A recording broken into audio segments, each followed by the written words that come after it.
There's a bunch of people who, whenever they say they're betting stuff on Twitter, I go look and the line doesn't exist. Right. He's like, I don't understand why he's a dog. There's one person in particular I'll tell you about after the show's over. What is happening, everybody? It is July 4th, so hope you guys are having a happy holiday. Also, thank you for everybody who is choosing to spend your holiday with not just myself, but Adam as well, because we're out to be breaking down the early 8-game baseball slate. And then after this, we're going to have MLB Live Before Lock with Josh and Loughy. So subscribe to the YouTube channel, like this video. And if you want more information from ourselves, and there's a point in time where maybe you can't listen to the show live, go check out our podcast channel, because not only is it free to listen on podcasts, but it helps us out with our content. We'd also appreciate it if you left a 5-star review. So go check out our podcast channel. And by the way, in the future, we're going to have some podcast exclusive content. So all the more reason to get in on our podcast channel early. But Adam, number one, how are you doing today? And do you have any plans for the holiday? Doing pretty well. And yeah, so today's my mom's birthday. I had gone home over the weekend to hang out, but then I was getting meals delivered today, so I had to come back. So yeah, doing the show, making lineups, and then driving back to my mom's. Do you use one of those meal services that give you the pre-cooked meals? Sort of. So I used Factor for a few months, and then I had stopped and started just cooking for myself because I got tired of like those meals. But this week I thought I had just canceled the service, but I guess I've been doing it week by week. So I got like the notification like, hey, your meals have been shipped and delivered. And I'm like, oh shit, I guess I need to go back and get them. Is the food any good? There was a point in time where I considered that. It's not bad. Like I got tired of it after a while, but it was good. Like I had tried HelloFresh before, and like that was good too, but it required like cooking, and it was always just like, well, I don't feel like spending 45 minutes in the kitchen after work. So yeah, like Factor's good enough. Definitely overall was good. I just kind of got tired of it and wanted to start making my own stuff. Yeah, I am not capable of cooking food for myself really at all. I'm very dependent on walking into town and buying food. So I've been considering it, and your input there will definitely be thought of when I consider that in the future. Yeah, I would do it. It's not bad. And then what kind of one more thing? What kind of foods do they give you? Is it like chicken and broccoli? There's like a whole menu you can pick from. There's different menus. Like you can do a keto menu, you can do a vegan menu, you can do like a normal menu. But yeah, there's a decent amount of stuff to pick from. El Negro Loco. If it wasn't for a microwave, I wouldn't be here. Interesting. I'm not exactly sure how the microwave is giving him life, but news god, shout out to him and his microwave. Now we've got an 8-game early baseball slate here, and I was just wondering before we start breaking down, Adam, do you have any overarching thoughts on the slate or any thoughts about it as we go into it? No, this is my first look at it.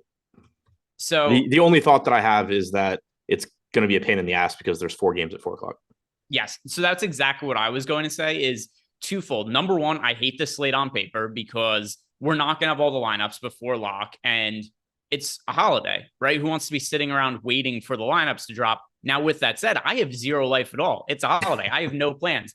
In fact, when I was making helping make the schedule for the show today, I had said, I'm going to be on as many shows as possible because I know I don't have shit to do. And some of the people I work with, they might want to do stuff during the day. So I volunteer to be on every show possible, which is why Jordan asked me before, how come I'm doing multiple live shows per day? That is the reason why, because I want to make sure that everybody else could potentially live their lives where I don't have that aspect of my life. So I just sit here in front of the computer. So for me, it's not the end of the world that there's going to be games where we don't get the lineups until after lock. But if you're somebody who is going to be a normal person and going to have plans today, this might be a really difficult slate to play. If you're going to be gone at your house at, 1 Eastern time, you're not going to be able to stick around and wait for those extra lineups to come out at 4. Yeah, I'm fully expecting to, send my mom hey, I'm not going to be there at 4. I'm going to be there at 5 because the Cubs haven't released their lineup text. So yeah, the important stuff. It would be like, no, Mom, you don't understand. The Phillies and the Rays are playing today. The Rays play different lineups every day. I don't know who's going to be the 8-hitter for the Rays today. It's important stuff.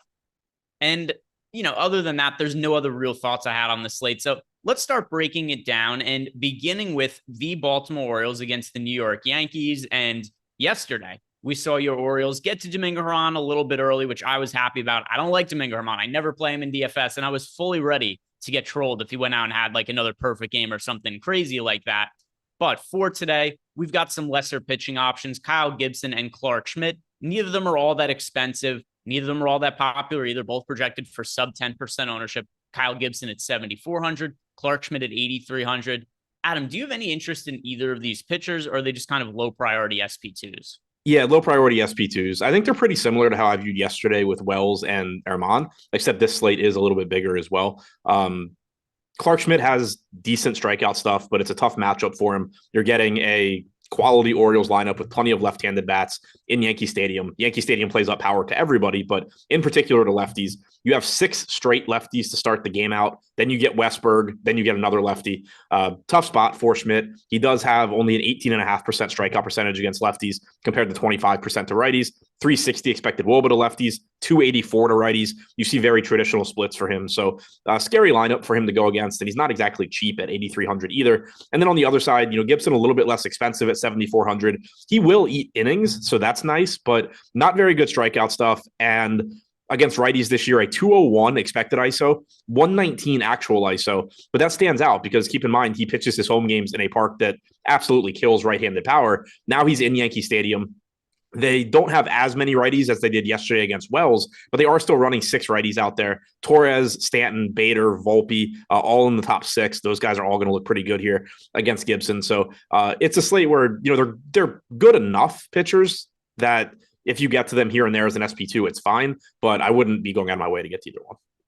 And then let's talk about the Yankees offense, because you just mentioned that Kyle Gibson is somebody who has some reverse splits. He can be hit by right-handed batters. The Yankees trotting 6 righties out against them.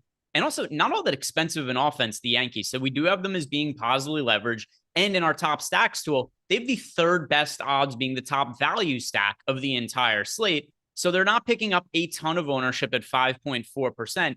Do you like getting to the Yankees to save some salary with against Kyle Gibson?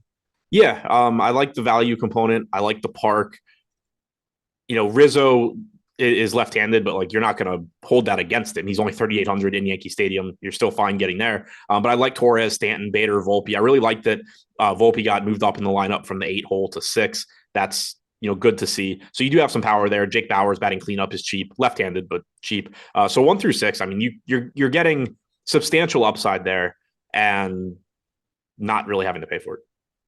And by the way, because somebody brought it up in the YouTube chat, and also if you guys have any questions for us in our Discord channel, at me in Discord, and I can answer those questions.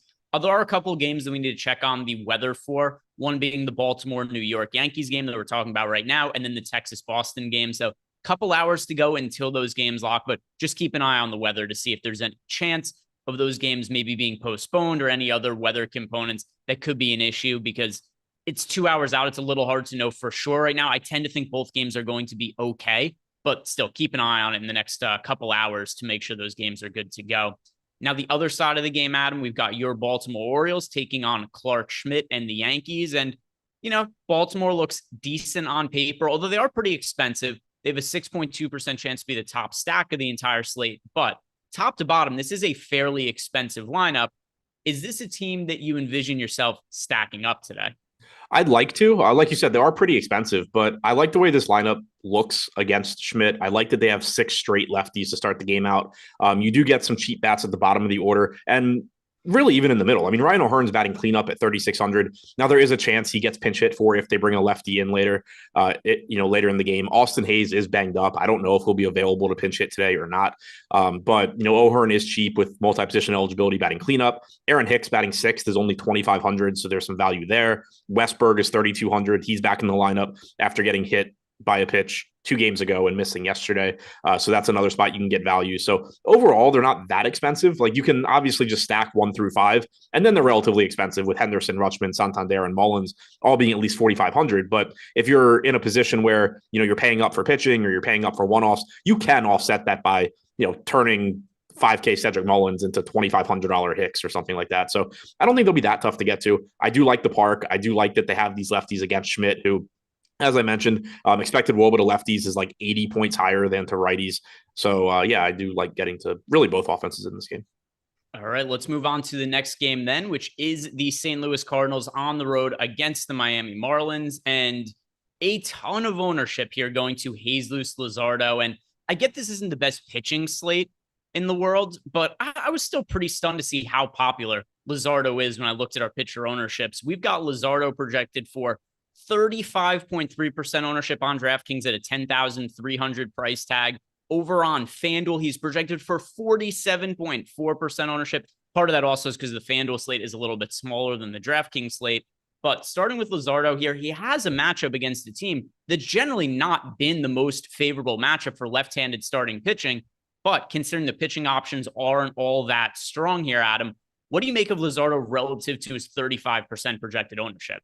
I think this is just one of those slates. Like, I don't feel comfortable with a 35% owned Luzardo against a Cardinals team that has good right-handed hitters and is pretty difficult to strike out. But when you also look at the rest of the pitching, this is kind of like I say it a lot on shows because you'll see people in chat like, oh, Luzardo's bad chalk. And it's like, you can't just say that because then you have to follow it up with who's not getting enough ownership, like who you should be playing instead. And maybe you have an answer to that. Maybe you don't. I know I don't, because when I look right now and say, okay, I'm not really comfortable with 33 or 35% Luzardo ownership, but then it's like, okay, Eflin's facing the Phillies and he's already getting 30%. I don't want to just play 60% Eflin or something. Nola's facing Tampa Bay and getting 38%. So the ownership's already there on him. Kenta Maeda is obviously a different price point. Kodai Senga is the only 10K, the guy in that 10K range that's getting half the ownership, but he's also facing the Diamondbacks. It's not like that's an easy spot. So you just don't really have an answer as far as pay up pitchers in good spots. You don't have that one guy facing Oakland or facing the White Sox or something. So I think it makes sense that the ownership is pretty evenly split here. Like, I don't think there's a big difference between Eflin, Luzardo, Nola. Kodai Senga, again, like, shouldn't be a 2-to-1 dog, but he does project worse than Luzardo, Nola, Eflin. So I just don't really know. I'm not comfortable with it. I don't like the matchup. I wish he was facing somebody else. But at the same time, he's a very good pitcher. He has a 28.5% K percentage this year, 3.48 xFIP. He's struck out 27.5% of righties, 193 expected ISO. But you are getting this game in Miami, which is a good pitcher's park. 3.6 implied run total for the Cards. So, again, it's scary, but I don't see anything less scary that I can pivot to either. Yeah, and we'll talk about it more when we get to that game. But the pitcher I'm going to be pivoting to most frequently is going to be Senga, kind of by default, right? Because if you're looking for a lower-owned pitcher in the high range, and I've been doing this with Senga a ton this year, sometimes for the better, sometimes for the worse. But Senga generally hasn't been all that popular in large field tournaments this year. And a lot of it's because he's super high variance. He has these terrible starts, then he's these good starts. I kind of like that for tournament purposes. So Senga is going to be my pivot off of Luzardo. But it's never one that I feel totally confident in. But it always makes sense from the standpoint of he has strikeout upside. He's just really risky, and he's completely unpredictable too, right? He has really good starts against good teams, then he has shitty starts against bad teams. So a lot of variance, but Kodai Senga is the one player I think we could look to as a potential pivot. Yeah. But other than that, I agree with you on Luzardo. There just aren't that many great pitching options, so it makes sense the field would be gravitating towards him. And now we've got against – oh, sorry, go ahead. No, I'll say, and regarding Senga, obviously we'll talk about it more when we get to that game. The thing that actually stands out to me right now is normally we project Senga really high, like to the point where I kind of wonder if we consulted like his mom or something with our projection model, because like we are typically the high point in the industry by a lot on Senga. And not that I think that's wrong. Like, he has good strikeout stuff. And that's why I think we pretty often play him in tournaments at modest ownership. Today, we actually have him projected as low as I've seen us ever project Senga. Like, we actually have him behind Eflin, Luzardo, Nola. So that kind of just stood out to me, because when I pulled up our projections, I was fully expecting it to be like, well, we have Senga projected the same as all these guys, and he's getting half the ownership. So it actually does stand out that we're more bearish on Senga today than we normally are. Yeah, and still does end up rating out as being an under-owned pitcher, but we'll get to that more later. For now, do you have any interest in stacking against Luzardo when you consider what his ownership is, and then combine with the fact that the Cardinals generally, right-hand dominant team, most of their top hitters are right-handed. They generally hit lefties very well, particularly, Paul Goldschmidt and Nola and Arenado, but also the Cardinals projected for the third least ownership on the slate as a team against a really popular pitcher. Is that enough to get you to the Cardinals, or is it just a negative enough spot against Luzardo where no interest? Mostly no interest. I think it's a spot where, like, if you're playing 150 lineups, maybe you get some Cardinals and that's fine. But it's hard to, the only case I think you really make is that the Cardinals have talent and Luzardo's getting 30 whatever percent ownership. They are dead last in top stack percentage. They are playing in a park that over the last 3 seasons has the second worst home run park factor for right-handed hitters. The only park that's been worse is Pittsburgh. So it makes it tough. You still in large field tournaments can say, well, I'm just going to like 2-man Goldschmidt, Arenado and hope they both hit homers. Clearly they can. But in this park, it's just so hard to even do that do that regularly because it's just so hard to hit home runs here too. Super chat from EMAC, our future president in 2024. He wants to know, how is Austin Hayes in the All-Star game, but no Wander Franco? There's a lot of weird, really, really bizarre. Like Whit Merrifield is an All-Star. To be clear, Austin Hayes is not bizarre at all. The dude's been he should be starting. Let me look up Austin Hayes' numbers this year. To me, the weirdest one in the AL, at least, is that Whit Merrifield made the All-Star game. Yeah, I hadn't even noticed that. But yeah, Austin Hayes, if you're just going by this year's numbers, Austin Hayes should be starting over Trout. Which is the case, right? The All-Star game is only supposed to be based on this year's numbers. In the National League, no Fernando Tatis is the dumbest shit ever. Because it's clearly they're holding it against him that he tested positive for steroids a year ago. Right. But to me, it's like if he passes the tests this year, which, by the way, is he totally clean? Probably not. But is anybody totally clean? The answer to that is also probably not. The drug tests, I largely consider them in sports to be an IQ test, not an actual test of, are you taking anything or not? Especially in football. Football, they tell you what day they're testing you. If you cannot get around the test when they tell you, hey, we are going to test you on July 6th. And it's like big letters like, hey, cycle off around July 6th and you get back on afterwards. So if you pass that, you're just an idiot. You failed an IQ. You haven't failed the drug test at that point. You have failed an IQ test. But yeah, Wander Franco should have been an All-Star. Whit Merrifield shouldn't. Maybe Austin Hayes isn't the 1-for-1 difference. Yeah, Hayes, last I checked, I think among players with at least outfielders in the American League with at least 200 plate appearances, the only guys with a better WRC plus are Alvarez, Judge, and Arozarena. By the way, somebody in chat saying Tatis sucks this year. No, he doesn't. Like what's your barometer for sucking? Because if Tatis sucks, then there's only 6 players in baseball that don't suck.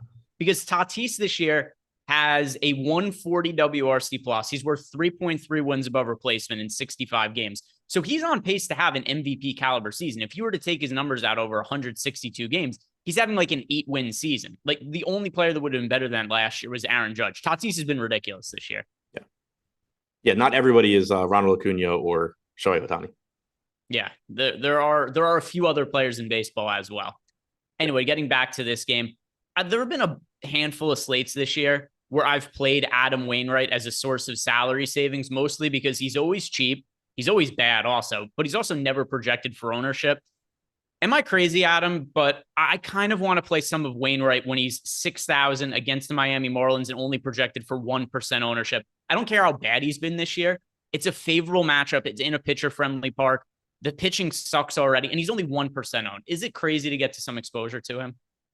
I don't know if crazy is the right word. I was thinking more like masochist, but I get it at the cheap price tag and the low ownership, but this guy does not belong in baseball anymore. This is not Adam Wainwright. The last couple of seasons was good enough where I think you could make that case. This year, he has nothing. He's not striking anybody out. He's not limiting power. 198 expected ISO to righties, 374 expected WOBA with an 11% strikeout percentage, 10.5% strikeout percentage to lefties with a 452 expected WOBA, 276 expected ISO. No Jazz Chisholm is good for him.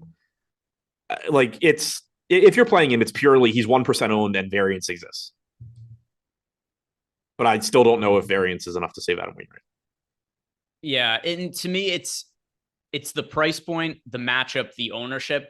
There just has to be a price and an ownership where I'd play Adam Wainwright. And to me, 6,000 as an SP2 and 1% ownership is enough for me to get him into some lineups, particularly if it's a lineup that would have a chalky stack. It's not my most confident play. If you guys are playing 1, 3, 5 lineups, don't consider Adam Wainwright. But if you're going to be max entering tournaments, I think it makes sense to get more than 1% of him. But in terms of stacking, would you rather play Wainwright or Zach Davies?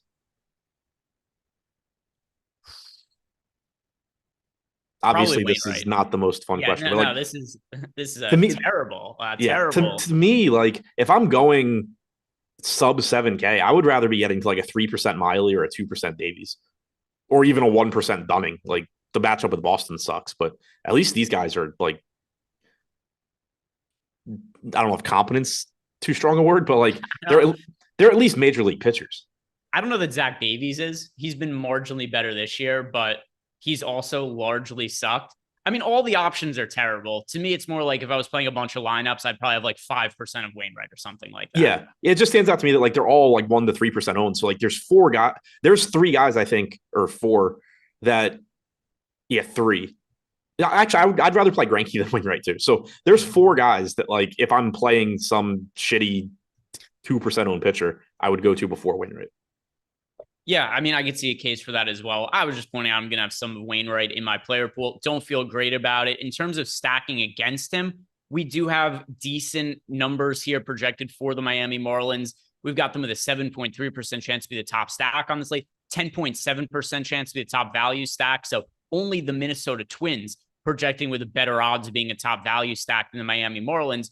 I do like them as a source of salary savings. And if I'm picking out my favorite aspect of this side of the game, it's certainly the Miami Marlins over the St. Louis Cardinals.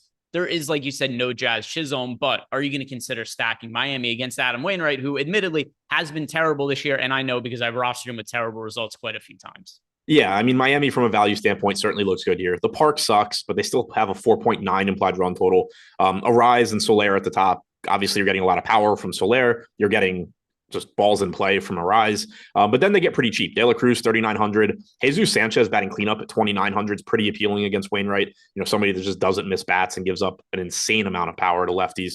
Cooper at 3,200, you know, big strikeout guy, but also has power. I wish they had more left-handed power here. Really, all they have is Jesus Sanchez, but they're still cheap and they're not getting that much ownership.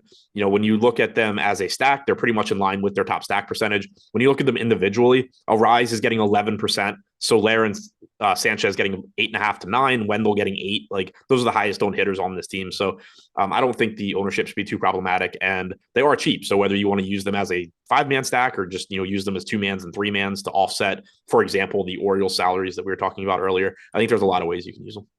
Today's show is sponsored by BetMGM. And guys, this is going to be the easiest way to get access to all the tools and data that we have over at Stokastic.com. Because if you sign up at BetMGM using the link that we have below, you're going to get 1 free month of Stokastic Plus Platinum. And in addition to that, you're going to get a deposit bonus of up to $100 over at BetMGM. And also, your first bet, if it loses, you get up to $1,000 paid back in bet credits. So lots of good value when you sign up at BetMGM. Just make sure you use our link below when you sign up, so you get your 1 free month of Stokastic Plus Platinum. And if you or anybody you know has a gambling problem, call or text the number 1-800-GAMBLER. Let's move on to the next game here, Adam, which is the Boston Red Sox against the Texas Rangers. And Dane Dunning, like you said to me, what you said before, and kind of resonates with me. He just goes in that bucket of like Adam Wainwright, 1% owned pitchers that are super cheap. If you guys had him in a lineup here or there, wouldn't be the end of the world, but also can't really be a priority play. The other thing I wanted to ask you about was about Brennan Bernardino, who is going to be pitching for Boston today. This seems like it's going to mostly be a bullpen game, but do you have any other information on Bernardino? I'm pulling up his Fangraphs page now, except I apparently can't even spell his name. Bernardino. I thought it was an N. All right, Brennan Bernardino. He has like 15 N's in his name. Yeah, and now it's not loading. We have a 4.9 implied run total for Texas. Good hitter's park. It is only 70 degrees, but looks like a good spot for them. Again, the Fangraphs page isn't loading, so I can't really say much. Yeah, I think what you said before is probably what's most important. And that is that Texas has one of the highest implied run totals of the entire slate going up against them. It actually, not quite the highest, but fairly high. And if we do look at the top stack odds too of the Texas Rangers, pretty solid. Actually lower than I expected. 4 points. That seems really low to me. I think the line probably came out late.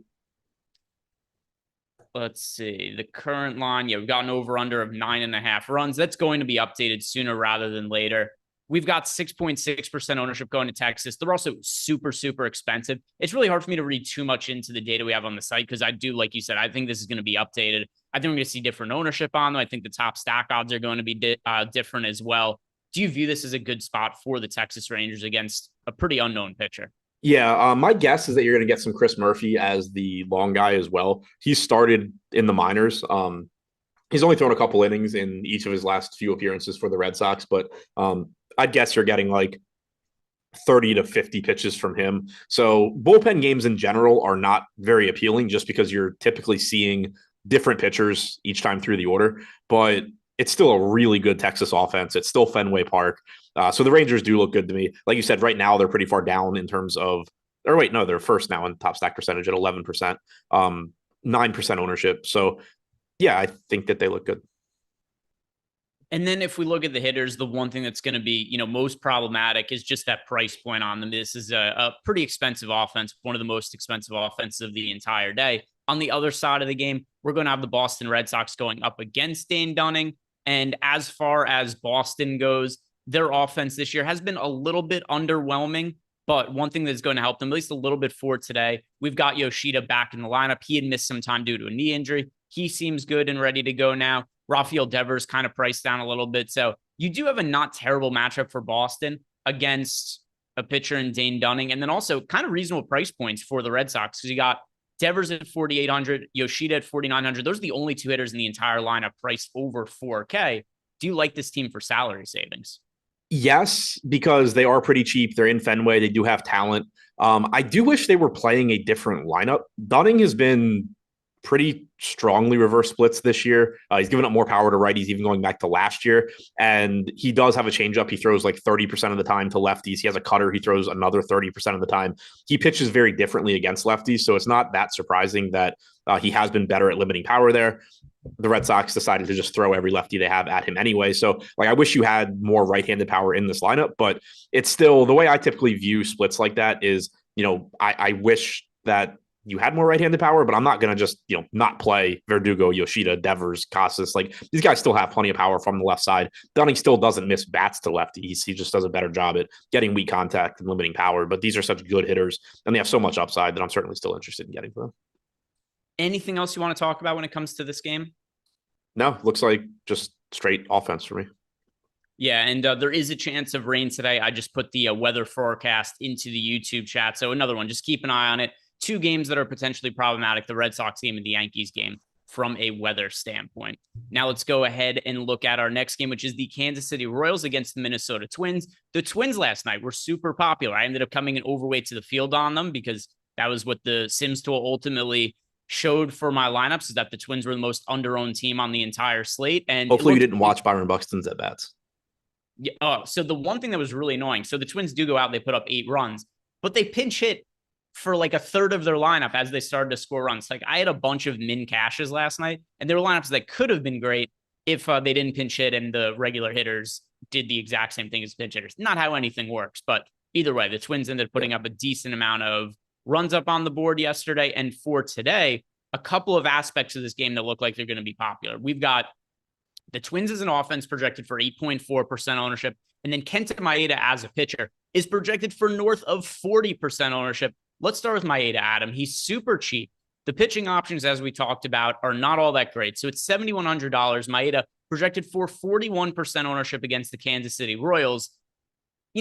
He's a good play relative to price in the matchup. I think what we have to talk about in large field tournaments, though, is how do you feel about him relative to him being the most popular pitcher on the slate? I don't really have a problem with it because of what we talked about earlier with Luzardo. It's not like I love the spots for any of the pay up guys. The mid-range isn't very good either. And Maeda is just mispriced. You have a favorable matchup against KC, 3.8 implied run total, good enough park. It is still hot in Minnesota, or warm in Minnesota. It looks like it's supposed to be around 90, but 7,100 for Kenta Maeda is just a mispricing on a slate where pitcher pricing is pretty tight. It would be different if it were yesterday, where like every pitcher were $1,000 to $2,000 underpriced. But it's hard to find pivots when you look down the list and it's just like, all right, well, this pitcher's in a tough matchup, but he's still 10K, and so is that one, and so is that one. And then here's a guy that strikes out 23% of hitters facing the Royals at $7,100. It just really stands out. And then also, if you look at Maeda's numbers, one of the main reasons that he is underpriced today is because he has a 6.23 ERA for the season. But if you look at the underlying numbers for Maeda, not to say that they are great, but they're much better than that 6.23 ERA. 4.06 expected ERA, 3.6 FIP. The strikeout stuff has been serviceable this year at 23%. So I think there is some positive regression coming the way of Kenta Maeda. Now, with that said, considering he does have an inflated ERA this year, he is going to be super popular. Would you be looking at the Royals at all as a potential leverage stack? So one thing about his ERA too, and obviously, like you said, it's likely to come back down to earth. But even if you like, so he missed a large part of the season. He missed like 2 months on the injured list. If you look at his games, he gave up 10 earned runs in 3 innings to the Yankees in one start, and then he went on the injured list. Other than that, he gave up 4 earned runs to the White Sox in his second start of the season. He's given up 2 runs or less in his other 4. So I mean, the ERA by itself is just purely that Yankees game. We have a pretty long track record of him being good. I'm never opposed to getting the KC for whatever reason. It happens all the time. But 1 through 5, they're pretty solid and inexpensive. Garcia, Witt, Prado, Perez, Melendez. You don't mind any of those guys, but it's not a stack that I really want a lot of. Historically, Maeda has typically had more issues with lefties than righties.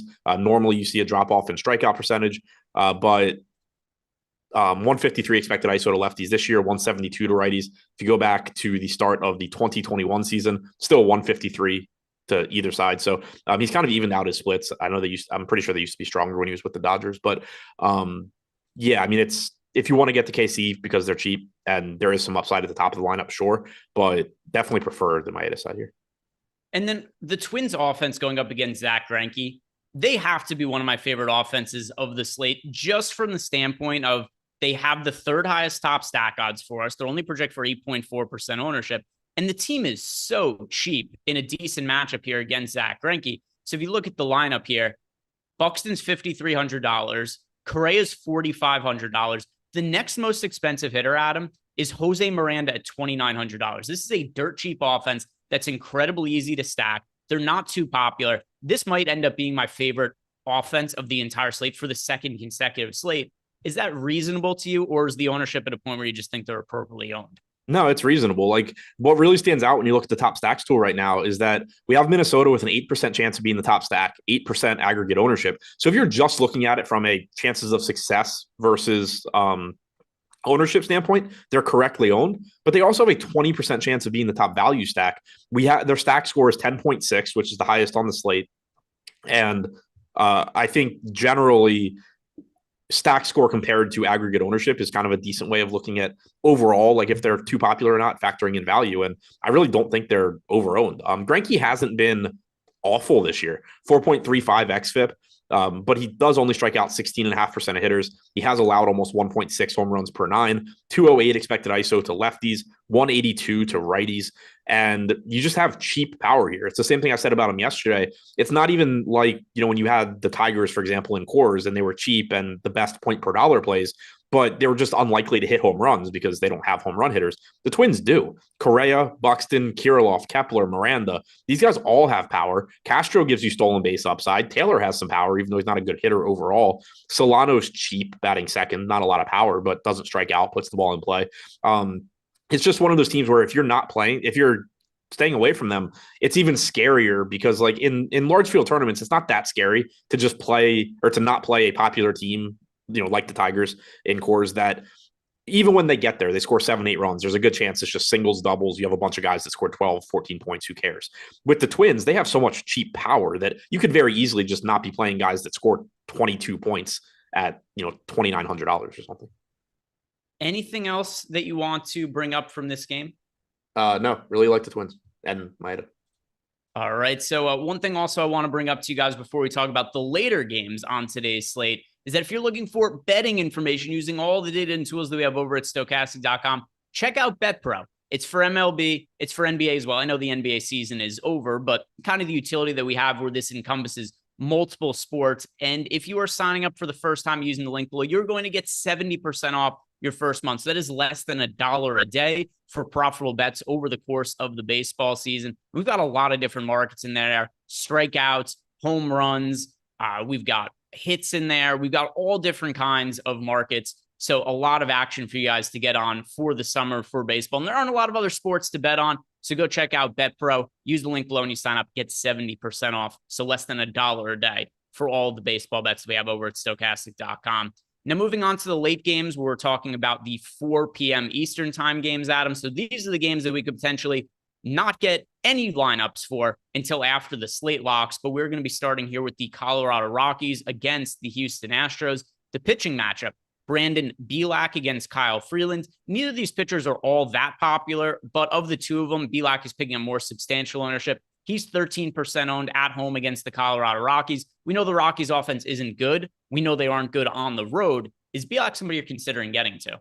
Yeah, he's fine. The Rockies aren't good, and the big thing is they are running out a pretty balanced lineup. If they had more lefties, I'd be more concerned. We have drastic splits for Bielak this year. He's given up power to both sides of the plate. 260 expected ISO to lefties, 225 to righties, 357 expected WOBA to righties, 415 to lefties. So he hasn't been good at limiting production, period, but lefties have certainly gotten to him more. The thing that really stands out, though, is a 21.5% K percentage to righties compared to 11.5% to lefties. So, I from a hitting standpoint, I would like the Rockies more if they had more lefties in there.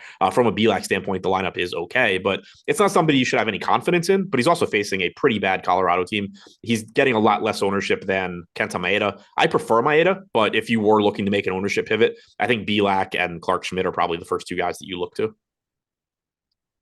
Yeah, and I mean, Bielak, he's 8,000. Generally, that's probably a little more expensive than I would typically want to pay for him, but limited pitching options. The Colorado Rockies offense sucks, so I could definitely see myself ending up getting to some of Bielak. As for Kyle Freeland, there's a lot of 1% owned pitchers that we talked about before. Freeland might be my least favorite going up against the Houston Astros. So Freeland also not somebody who has a whole lot of strikeout upside. I'm not going to be looking to him at all. As far as the offenses go, starting with the Rockies, just talked about how they aren't really particularly good offense, especially not on the road, especially not against right-handed pitching. When it comes to the Rockies offense, are you going to be looking to stack them up on the road against Bielak? I actually kind of like him. At least individually. I do like Ryan McMahon quite a bit. Third base, 4,200 from the left side. He is one of the best in baseball in terms of hard contact percentage this year. He's one of the best in terms of limiting soft contact. And now you're getting a pitcher that strikes out about 12% of left-handed hitters and gives up a ton of power. So I do like McMahon individually. I like Nolan Jones individually. Profar leading off at 3,300. He'll be hitting left-handed. And it is important, I think, to note that, he hasn't been good for a bit, but you do have Chris Bryant back now. You do have CJ Cron back now. So this lineup, it's still not good, but you do at least get a couple more major league hitters in there. You don't have Ezekiel Tovar hitting second anymore and whatever other garbage they had in the middle of the order. So, like Montero batting fifth or whatever it was. So it is a little bit more dangerous lineup than it has been for most of the year. CJ Cron's down to only 4K. I like that. Like if you ran like a Profar, anything in the top 7, really, you at least have power upside. Tovar is cheap, but doesn't really give you power. But anything from Profar down through Grichuk, these guys can at least, when they do make contact, hit the ball pretty far. And Bielak doesn't miss a lot of bats. And now let's talk about the Houston Astros offense going up against Kyle Freeland. And there was a point in time where Kyle Freeland was a heavy ground ball pitcher, and he was able to have some sort of success at Coors Field when he was making his home starts just by keeping the ball on the ground.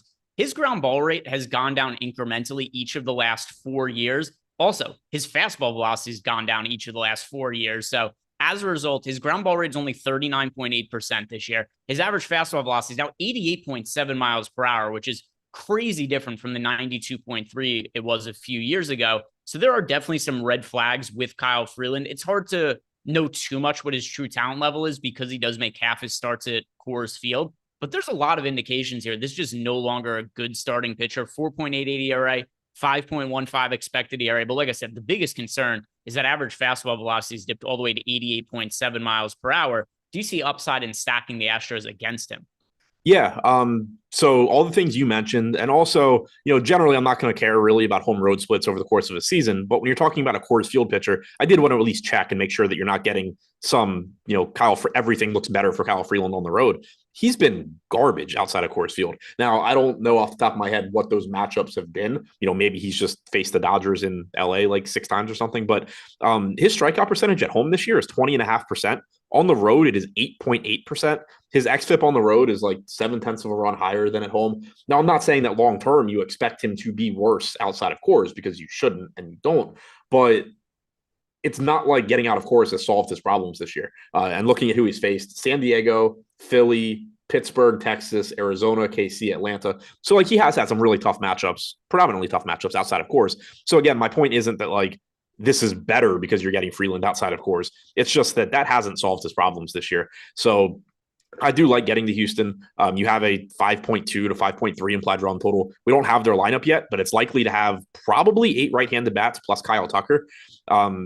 Against righties this year, Freeland allowing a 220 expected ISO, 368 expected WOBA, only a 13.5% K percentage. He's always been much better against lefties, and that's been the case this year as well. But you can certainly still play Tucker against him. He's just really good. But Altuve, Dubon, Bregman, Abreu, who has started hitting for power again after a very slow start to the season.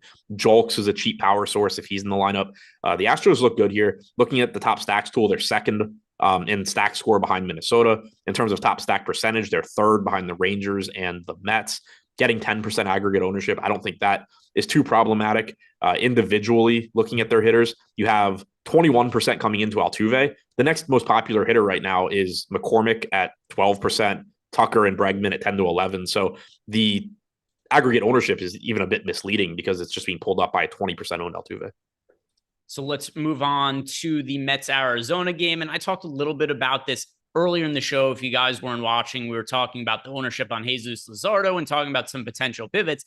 And I brought up Kodai Senga as somebody who I would like getting to. And he's my favorite contrarian pitcher the entire slate.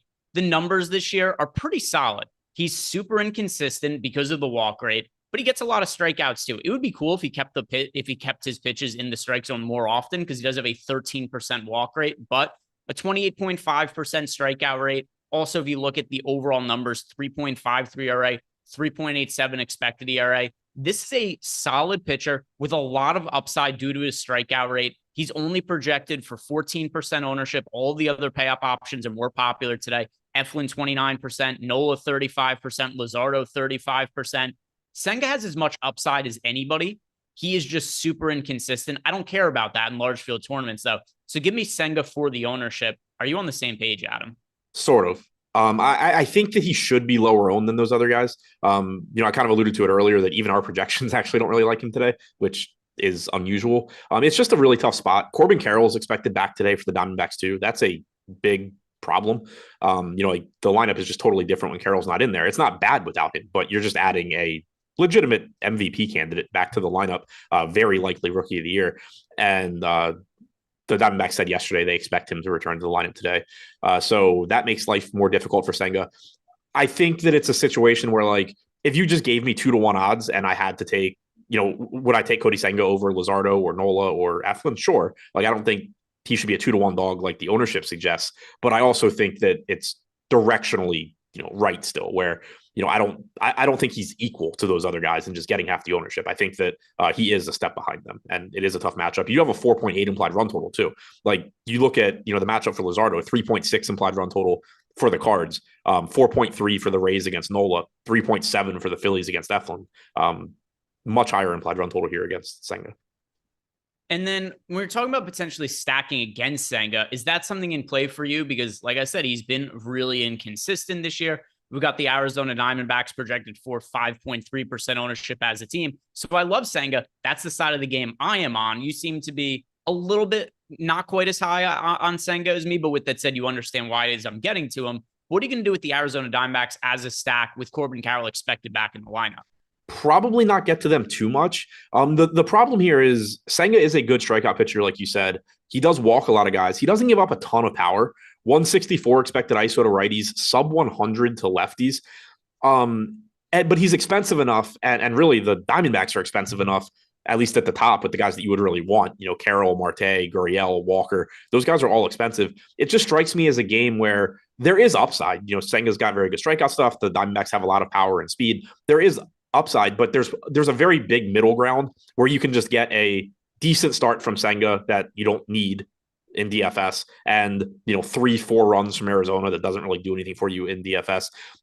This isn't one of those. There's a lot of times where there's games where it's like I just want both sides, or it's hard to see how one side doesn't become really useful, because you'll have like a 7K pitcher facing a $2,500 offense, and it's like, okay, one of these sides is going to be really good value. Here's kind of the opposite, where there's a lot of room in the middle for it to just be like, okay, this game didn't matter at all.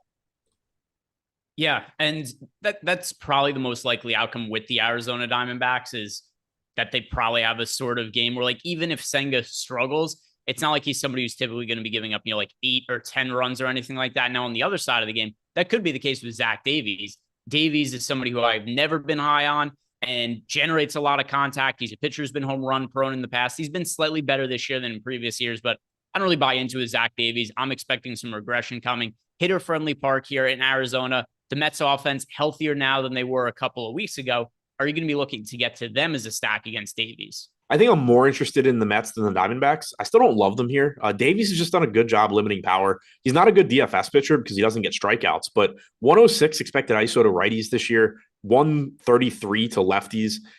That probably ends up coming up a bit going forward. He's never been that good, but he has always just been one of those pitchers where he's frustrating to stack against because you feel like you could walk out there and hit him because he's throwing like 90 miles an hour and nothing he does is impressive, but he locates well. He changes speeds well. He knows how to pitch, for that cliche. But I do prefer the Mets to the Diamondbacks. I clearly think Davies is a worse pitcher than Senga.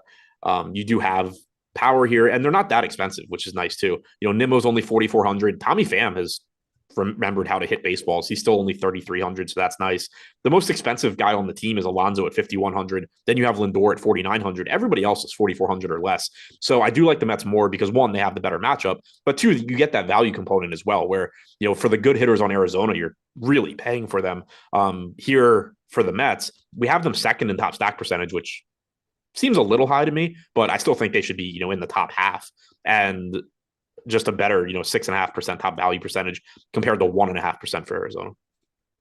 And just 2 games left to talk about. Before we get there, I just want to shout out our Sims tool. It is the newest tool that we have over at Stokastic.com. Adam and I both do content covering it. And to me, it really is the coolest thing that we have built here over at Stokastic.com. The ability to simulate the slates 40,000 times. You could upload up to 2,000 lineups in it. They play against each other 40,000 times. It's the best way to identify what your highest ROI lineups are. And what's cool about this also is that we have different tools for different tiers of DFS players. So I'm not going to say the Sims tool is for everybody, but you could start by using the lineup generator. Then you could use our projections, our ownership projections. And from there, if you want to start playing, max entering lineups, playing 150 lineups, then you could also go and check out our Sims tool. We've got a link below that you could use to sign up for it. It's the newest tool we have over at Stokastic.com, and it's become a huge piece of my process since we came out with it towards the beginning of baseball season, end of NBA. And also, we've had a lot of people that have messaged us on Twitter have had a lot of success.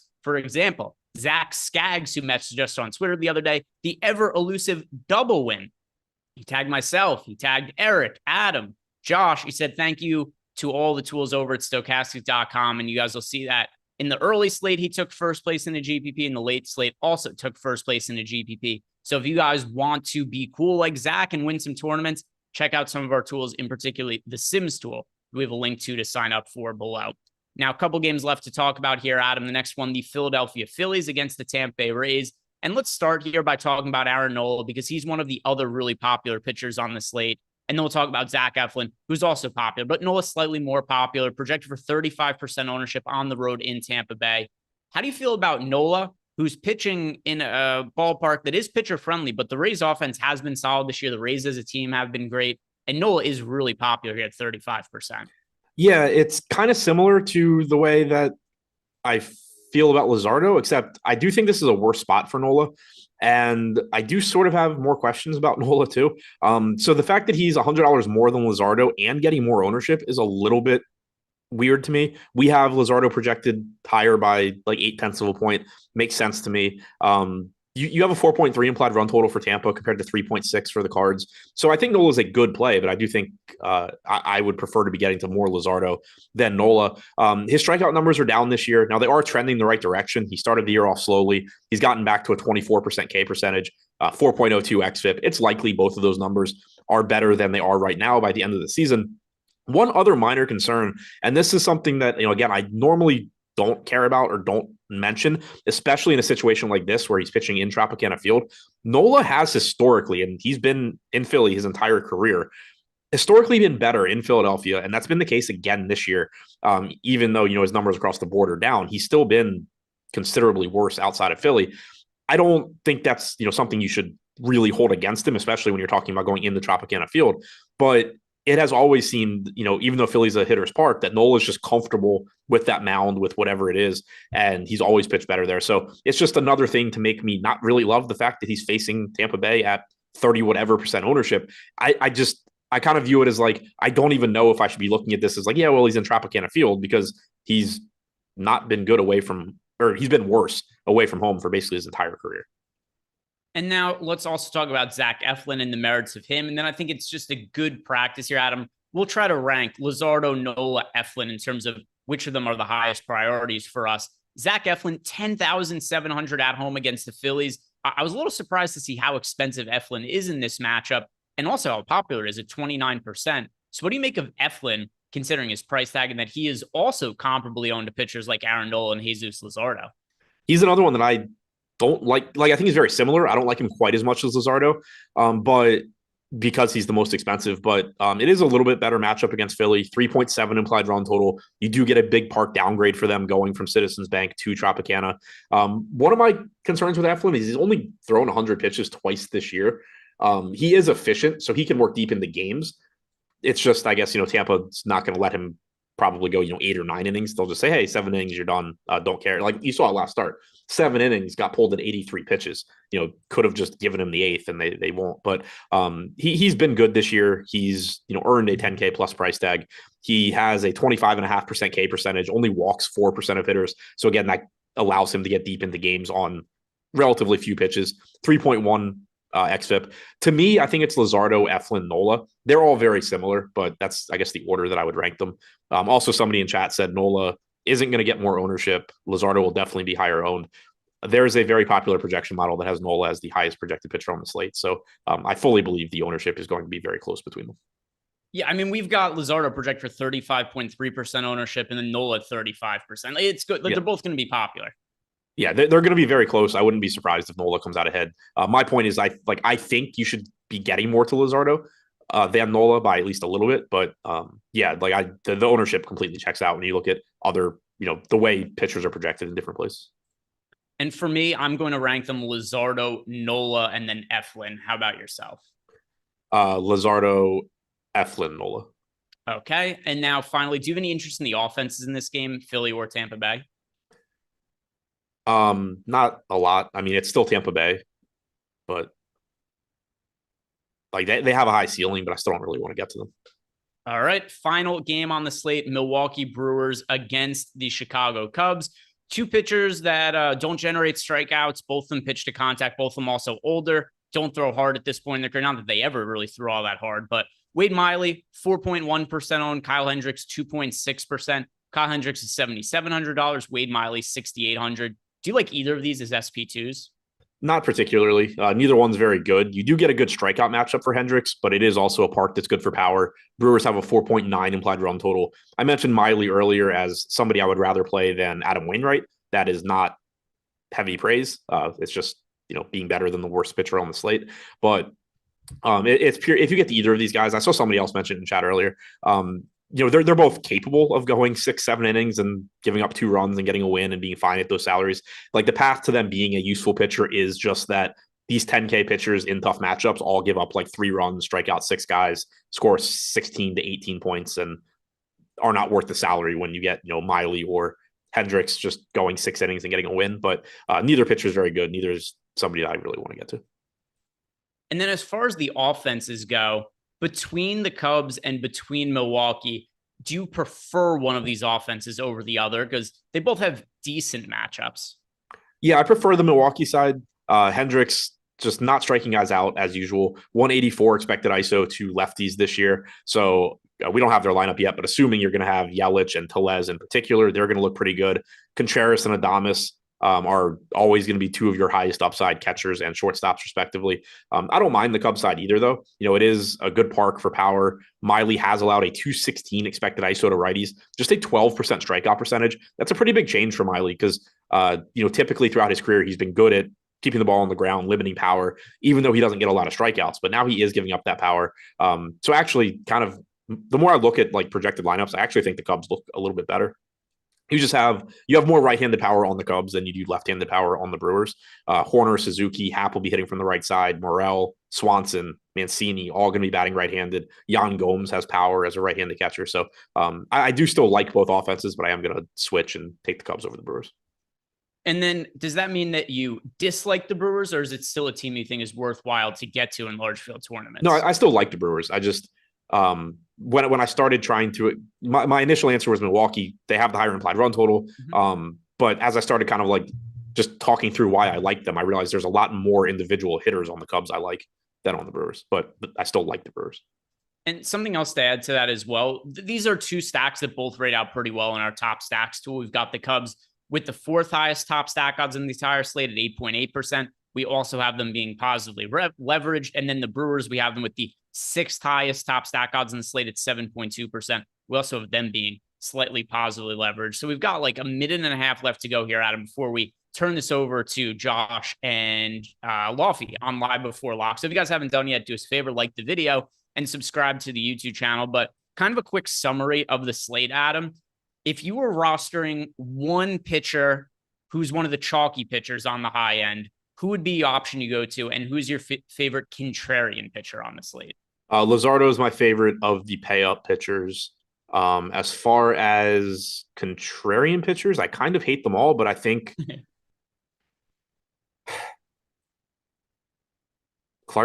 Schmidt. Okay. So Clark Schmidt, SP2, 8,300 against the Orioles, currently projected for 7% ownership. Gibson works. I hate these guys. Yeah. It's tough pickings, but that's also why I wanted to ask the question, because I do think that it's, pretty relevant to a lot of people building lineups. For me, my favorite contrarian pitcher is going to be Kodai Senga. And then the other part of this, and my favorite chalk pitcher is Luzardo. The other part of this, then also want to ask before we finish up, if you're only playing one stack today in a single entry, which stack do you think you would get to? Probably Minnesota. Minnesota for me as well, for a couple of reasons. Number one, high ownership, but not anything crazy, projected for 8.4% ownership. So we do have the Mets projected for more ownership. We have the Astros projected for more ownership. But the other part of this too, the Twins are so cheap. You could stack them and play pretty much whatever pitchers you want. So Twins, that's the team I think also warrants overall the most ownership on the slate. If you guys are building out a bunch of lineups, I think you should be getting the most ownership to the Twins. Now that's going to do it for us today, guys. But yeah, I just want to clarify. Kenta Maeda is my favorite pitcher. Mm-hmm. He just somebody in chat said not Maeda. He's my favorite pitcher. He just doesn't qualify as a pay-up pitcher or a contrarian pitcher. But Kenta Maeda is my favorite.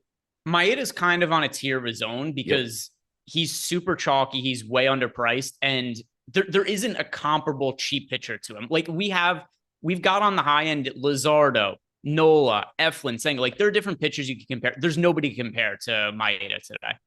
Yeah, Kenta Maeda is projected as the fourth highest scoring pitcher for us, behind Eflin, Luzardo, Nola. The next, in terms of like other mid-range pitchers, Bielak is next at nearly 2 full points behind Maeda. Schmidt's like 3 points behind him. So it's just he's kind of just on an island. Whereas you talk about Eflin, Luzardo, Nola, they're all within like 1 point of each other.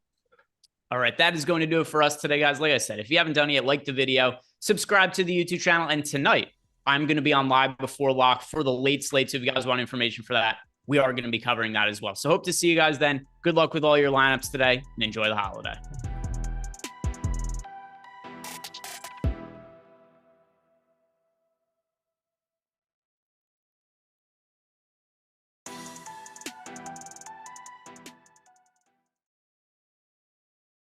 Yo, it's that time of week again. Time to induct some of you wonderful people into the Stochastic Hall of Fame here, and also give away a whole bunch of free subscriptions to Stochastic Plus Platinum, $120 value, and all you got to do to get in on this fun, crowning achievement, gather the family around, say, honey, I'm in the Stochastic Hall of Fame. Come watch. They're about to announce my name. Go to stochastic.com/avatar. Download the Stochastic profile picture. Tweet your wins when you win at Stochastic HOF on Twitter, and win a free month of Stochastic Plus Platinum. Get inducted right here. Finish top 3 in a field of 5,000 or more, and boom, you are in. Just like our friend Zach Skaggs, the ever elusive double win. Thank you to the crew and all the tools over at Stochastic. not getting the free month, but representing Stochastic here. I can appreciate that. 2,250 here in the squeeze and the line drive. Shout out to Zach for a really nice day. And our friend Kenneth Malakar. I don't know what to say. I want to thank all you guys for all the good advice, not to mention all of you guys in chat. Great community of people. Finally, the Hall of Fame, third out of 7,400, $1,000 for a boy who has supported the channel and the site for a long time now. Congrats, Kenneth. We love to see it. And Timmy, first off, Loughy, I'm gonna be up here a lot now, so get it down. The TX is like a CH. So basically, Cha Kiang. Listen, dude, I'm going to be doing this a lot as well, and I can assure you I will not get this down anytime soon. But congrats to Timmy. Love to see it. But, man, not a lot to most y'all, but I'm going to say this. I know nothing about golf, but making nice finishes goes to show you how it's getting done. Pay the man. $800 and a free month of Stochastic. Congrats, Timmy. I'm just kidding. Timmy Chakiang. And then how about Derby status or Perez status? Second day playing DFS, and I shipped the $1 25K mini max for $2,500 and placed second in the $3 MLB 20K moonshot for $1,000. All thanks to Stochastic and the guys there with the great insight and the MLB lineup generator. $4.48 for your first week. You know it. Link in the description, baby. Keith, I'm gonna need a punch card at this rate. Yeah, he's been here. He's been up a lot lately. Keith, $300 in the 7,500 solo shot. Next up is Matt. Shout out to the team at Stochastic for helping me out last night. 350 win there in the 10K Wednesday MLB pinch hit. And we keep moving forward with David Colasanto. Almost hit a 4-figure payout twice in a week. I'll settle for second place and a $200 ROI. Thanks again for the advice. Hell yeah, man. Second place out of 7,100 in the mini max. Take that all day long. And Nate Larson, not enough entries to qualify for the free month, but shout out to the lineup generator. 2 of the top spots. I've said it a million times, guys, whether it's high stakes, low stakes, we got you covered. Just like internet points or it's depletes. Not quite enough to retire early, but who needs that when there's the Stochastic Hall of Fame? See this $25 and $850 in the nickel, $600 prize pool, first out of 14,000. But as long as it's top 3 in a field of 5,000 or more and you're not chopping more than 3 ways, you're in. $120 free month. What better way to do it than that in some of these low stakes contests? Shout out to It's the Plates 99 and everybody else. Welcome to the Hall of Fame. You've now been inducted, or welcome back if you've been here before. Remember, download the Stochastic profile picture at stochastic.com/avatar. Tweet your wins at StochasticHOF and get that free month and get inducted every single Monday right here in the Hall of Fame.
For the good old water, man. That's all. Highly recommend the Gatorade Zero. Whatever flavor you normally like, try it. Okay. Trust me. Maybe I will. They got the Out of lemon breath. lime. They Oh, got yeah. the lemons limes. They do. They do. Yeah? Piss right. flavored. Yeah, I've told you that story before. Have I You not? have. You Oh, have. yeah. No, I just guessed. Well, I wasn't. What's going on, everybody? Welcome to the Stochastic.com MLB Live Before Lock. Dave Loughren hanging out with Josh Engleman and all of you fine people today on the 4th of July. Happy Independence Day. Shout out to America. I mean, dude, I tell you what, things go south here quite often, and I'm not always pleased with the direction things are taking, but by God, am I glad I'm not in France right now. What's happening in France? Oh, no, really? No idea. It's like in flames. So it's like Canada? Well, Canada's forest fires. This is like people lighting everything on fire and rioting. Ah. What are they mad about? They want to take French fries back? I don't believe that is the cause. No. Oh. It'd be odd to attack their own country if that was the result. Do they just call them fries? Well, remember they called them freedom fries for a while? But do they call them just fries? Like dogs don't call dog food. They just call it food. I'm trying to think if there's anything here that we call like American something, but still call it that in America. No, I mean, we are not the type of people that are going to be doing that kind of shit. I don't know, dude. Anytime we could throw America in front of something, I feel like we would. But it's a good day. It's the 4th of July, celebrating our independence, and I'm here for it. Dave Lockren at Lafayette_D on Twitter, joined by Josh Engleman at Josh Engleman on Twitter. What's going on, brother? How you feeling today? Feeling pretty good, man. Excited to just get the show done and be done for the day. Yeah. That'll be a good part of the 4th of July. Well, we got an 8-game slate. Happy to have you guys with us. Hey, take a single second. Atone for your sins here on the 4th of July and hit that thumbs up and subscribe to the channel. Come on, baby. Show us some. What are we at? I mean, I assume that because we weren't on the first show that the like count is dismal. All right. Yeah. Not terrible. I just hit it. It's at 121. I mean, what do you think is a realistic number we could get to today? 740. All right. So more likes than views. Yeah, of course. I mean, that seems reasonable to me. Good. I don't know. What else what's like a patriotic number? That's why I went 740. I like that. It probably make more sense. It'd be like 704, but. Oh yeah, that makes way more sense. You know, we could get to 1,776 maybe. Ooh, I like that one. Yeah. I like that one. I guess there is no better way. But anyway, happy you guys are with us. Happy 4th of July. Let's talk some baseball. Of course, guys, it's live before lock. You're not ever going to listen to this one, but like strategy shows and everything that has shelf life, Josh's contenders videos, all of them always available in podcast form. If it's easier for you, like I have YouTube Premium, so I can just close my phone and put it in my pocket if I'm doing stuff.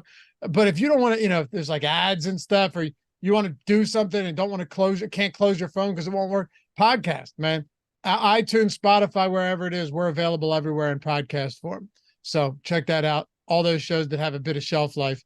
Let's talk some basketball, or maybe we should talk some baseball. I don't know why I said that. I would rather talk basketball if it helps. I would rather talk about the fact that like we once broke free from a different country that's basically just still us. Like we hold no strife to that whatsoever. To what? We don't think about England as like a former adversary any longer. Oh no. They're subservient to us. It's just wild, man. It's wild how it all works. I mean, it's hard they probably still look at us as adversaries though, because we won. They probably just hate us. But I'm saying if you win, you're like, yeah, we won. Like we don't begrudge you. We won. But if I lose at something, I hate the guy. Can I ask you a really serious question that I promise isn't bad? Yes, and then we got to talk. Then we got to talk baseball. Do you think our lives would be any different if we didn't win? Yeah, my God, yes. But like, remember who is our leader at that point in time? Like, is England any different than like us? Like, it's not like that they have like wildly different ideologies and we broke free from that. No, they aren't wildly different ideologies now, but so much of what happened with the Revolutionary War forced those new ideologies upon them. Ultimately, you know what I mean? Like, and ultimately, I would assume, not a history buff per se, but there's no doubt that a monumental event like that, the Revolutionary War, I mean, they didn't come here for no reason. They came here because they were unhappy there. And many of them were just sent over. It's like Dumb and Dumber. I always thought the Revolutionary War would be more revolutionary. It was. Are you crazy? I don't know. England seems pretty normal right about now. We're pretty normal. I think we would have just been normal. Bro, revolutions happen for a reason. So, look, what would we be doing right now? What is your expectation that we wouldn't be able to do right now? Because I feel like we would have all of the exact same rights. No, but you're looking at it from 2023. Tommy David Walker Laffy, how much time have you spent in Europe? I grew up there. No, never. But I'm joking about them being subservient, dude. So you don't need to try and hit me with some gotcha. If that's what you were trying to do. Yes, we're talking baseball right now. What I'm saying, yes, Josh, you heard of taxation without representation, all of these things. Well, I'm saying you can't look at it now and be like, oh, it looks pretty much the same, because we don't know what it would have been in the event that this. We can't. Come on, we got to talk some baseball. Why do you do this? Are you trying to tell me that you think our representatives taxing us now is a good thing? Like that's working out for us? Oh, I hate the tax system here, but at the same time, I would like different representation at this point. What about? Jared, I trust me, dude. Don't get me started on all of that. All I'm saying is, we'll talk about this on the next strategy show.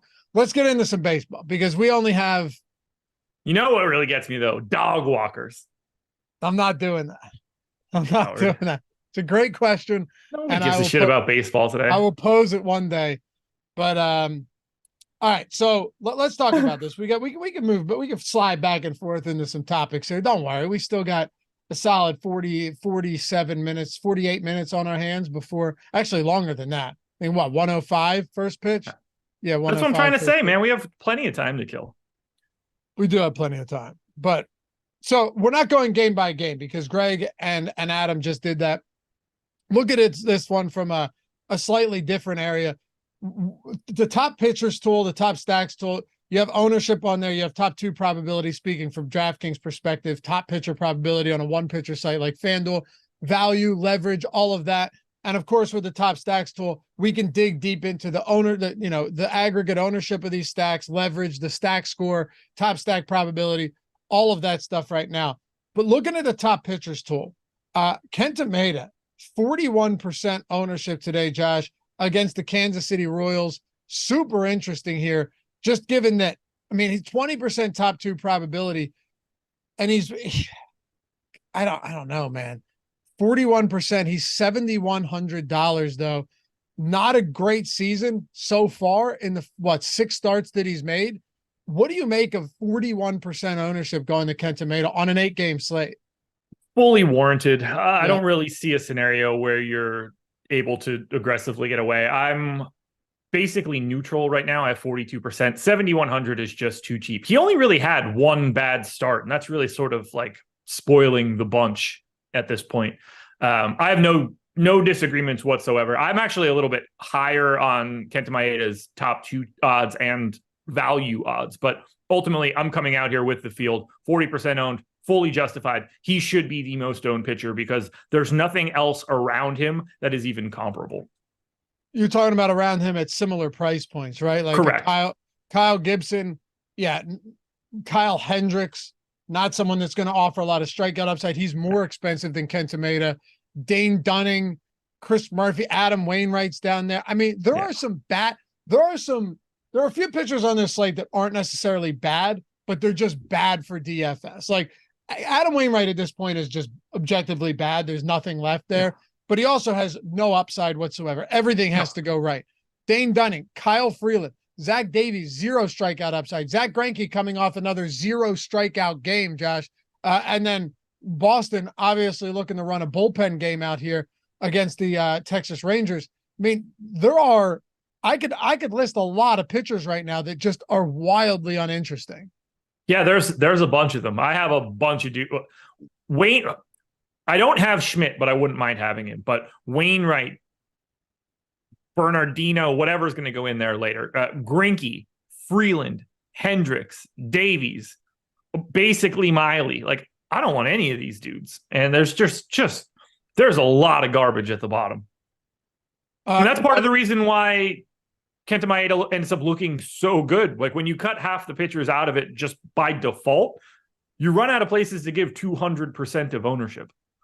Exactly. Chris Murphy's the probable long reliever now for Boston. Yeah. Either way.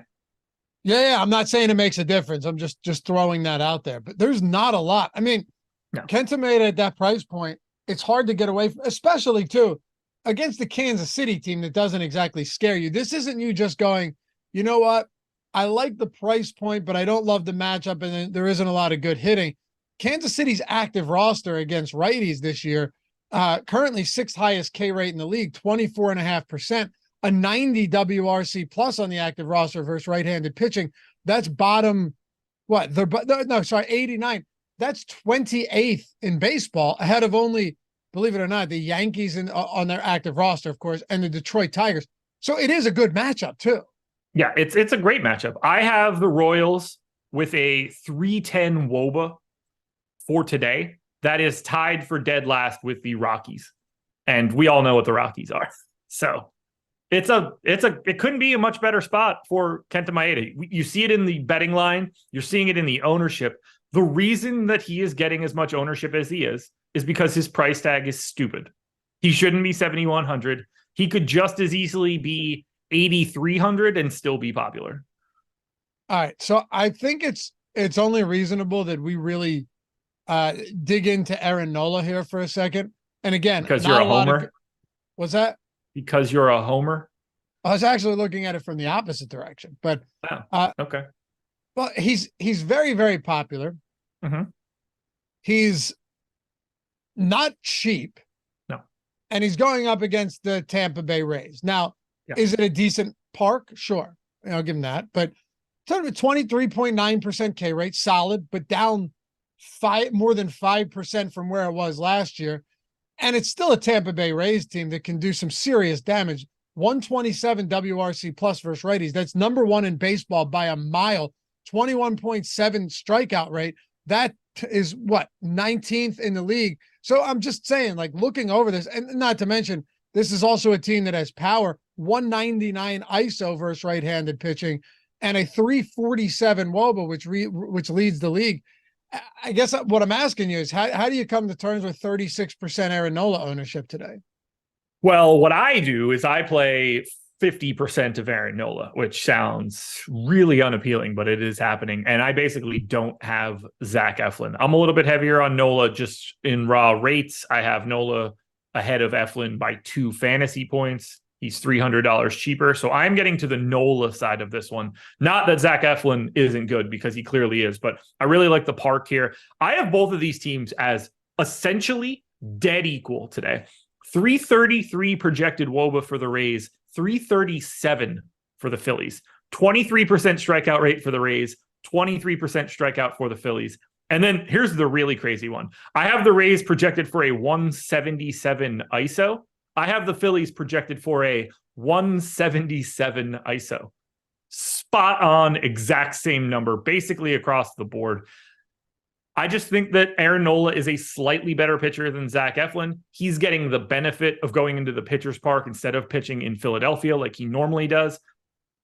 That's probably not a great thing for Nola if you just dig into like Nola's general stats, but at least for today, I'm going to try to take advantage. I am leaning more towards Nola and not Eflin. Doesn't make me feel good though. Yeah, because he hasn't been that great.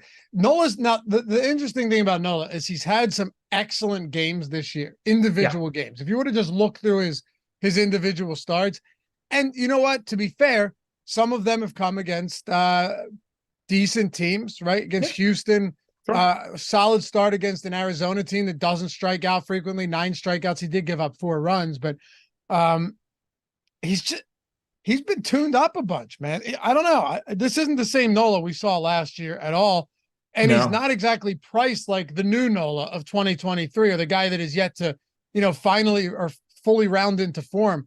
So you're saying right now, despite what we're seeing as far as ownership and everything else goes, more Nola than Zach Eflin, basically the same price point, similar ownership, but you're getting to a lot more Nola and basically no Zach Eflin.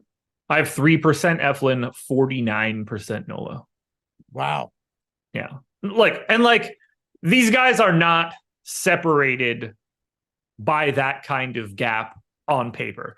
They're close to a coin flip. I'd call it probably 60-40 towards Nola, but I'm drawing a pretty big line in the sand. I have Eflin as a pretty negative leverage guy. I have Nola a little bit closer to neutral, but still a little negative. I don't mind that as much for pitching. It doesn't play as big of a role for me. So yeah, I'm getting to Nola. It scares me. If Zach Eflin went out and mowed down 9 Phillies today, I wouldn't be surprised. But look, you gotta eventually you start not playing somebody, and it appears to be Eflin for me. He's my biggest fade on the slate of like anything. He's been truly elite in that pitcher-friendly park this year too. Yeah, he's good. I'm glad Philly let him walk. He's been really good. 3.25 FIP, 3.17 xFIP. Like it all looks pretty good. He's been a little lucky with guys left on base, but other than that.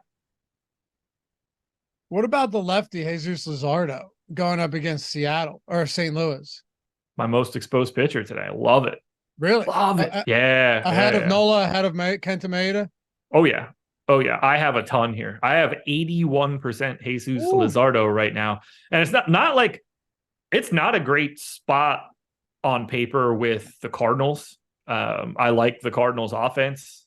I think that it's not a great strikeout matchup. I got a 22% K rate for the Cards. Tommy Edman, Nolan Arenado, these guys don't really strike out all that much. That's at the top of the order. And like it's a quality team. There is a lot of situations where this goes bad for Jesus Luzardo, but he's got big time strikeout stuff.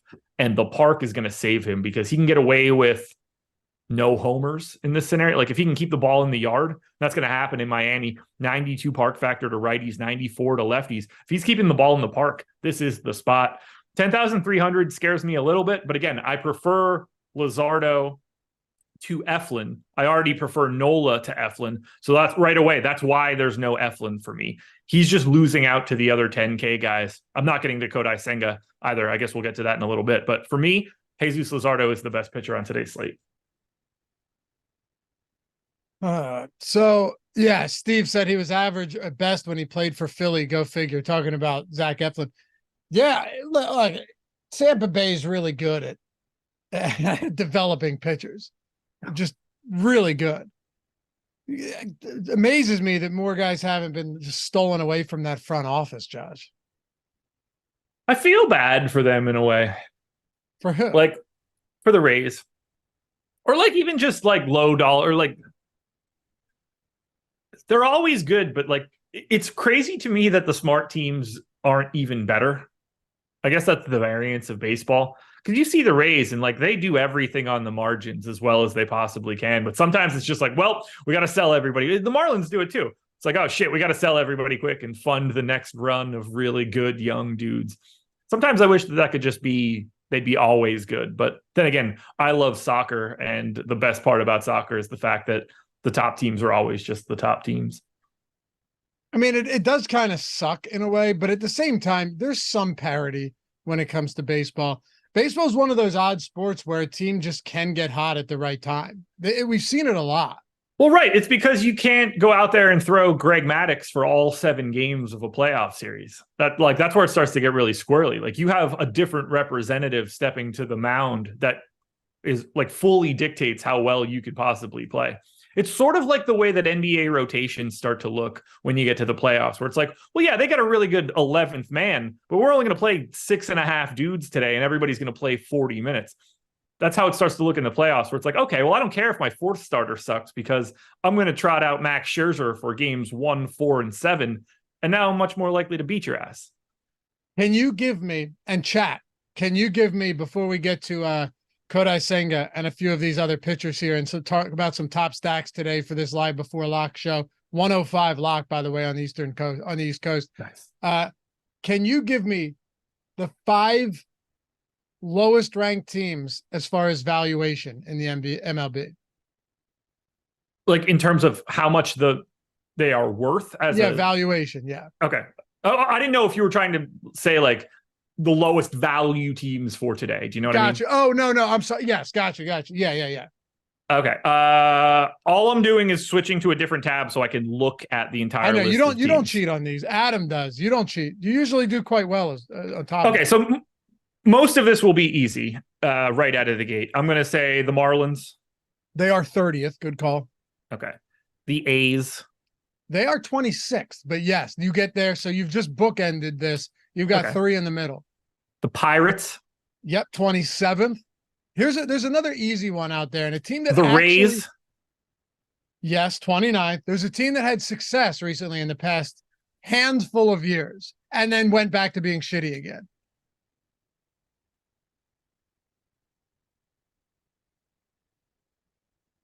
Dude, you know this. Nobody immediately jumps out to me. Oh, yeah. I would have said the Tigers, but I don't think that's going to be the answer. I want to see if, don't look at chat. I want to see if chat's yelling at you. I'm not. Josh Gillum got it. Yep. I haven't looked at anything yet. It's not the Angels, the Astros. Orton's Neckbeard got it. Aggressive Goose got the one I'm looking at. The Diamondbacks? No. And no Red Skittles. It's not the Nats. The Diamondbacks are 25th, so you're very close. Man, how are you missing this? You did so well on the first 4. The Reds? No. Well, can I give you a hint? Just give me the answer now. The Royals. I didn't. No. No? I mean, I would have said them. To me, they're not like immediately the team. Gotcha. Well, you got 4 or 5 pretty quickly. Not bad. Can you give me the top 5? This should be the top 3 is super easy. Yankees, Mets, Dodgers. Mets are not. That's not possible. They are 6th. Okay. Well, whatever you're looking at isn't right then. Okay, it's 2023 valuation. Yeah, the Mets are one of the top 5 value baseball teams. That's fucking lunacy. Yankees, Dodgers, Red Sox, Cubs, Giants.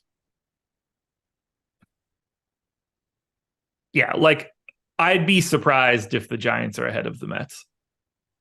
Hey man, I'm just telling you what I'm looking at here. But anyway, don't shoot the messenger. You want to flip flop those two, but like it's not like the Mets are a new team to New York.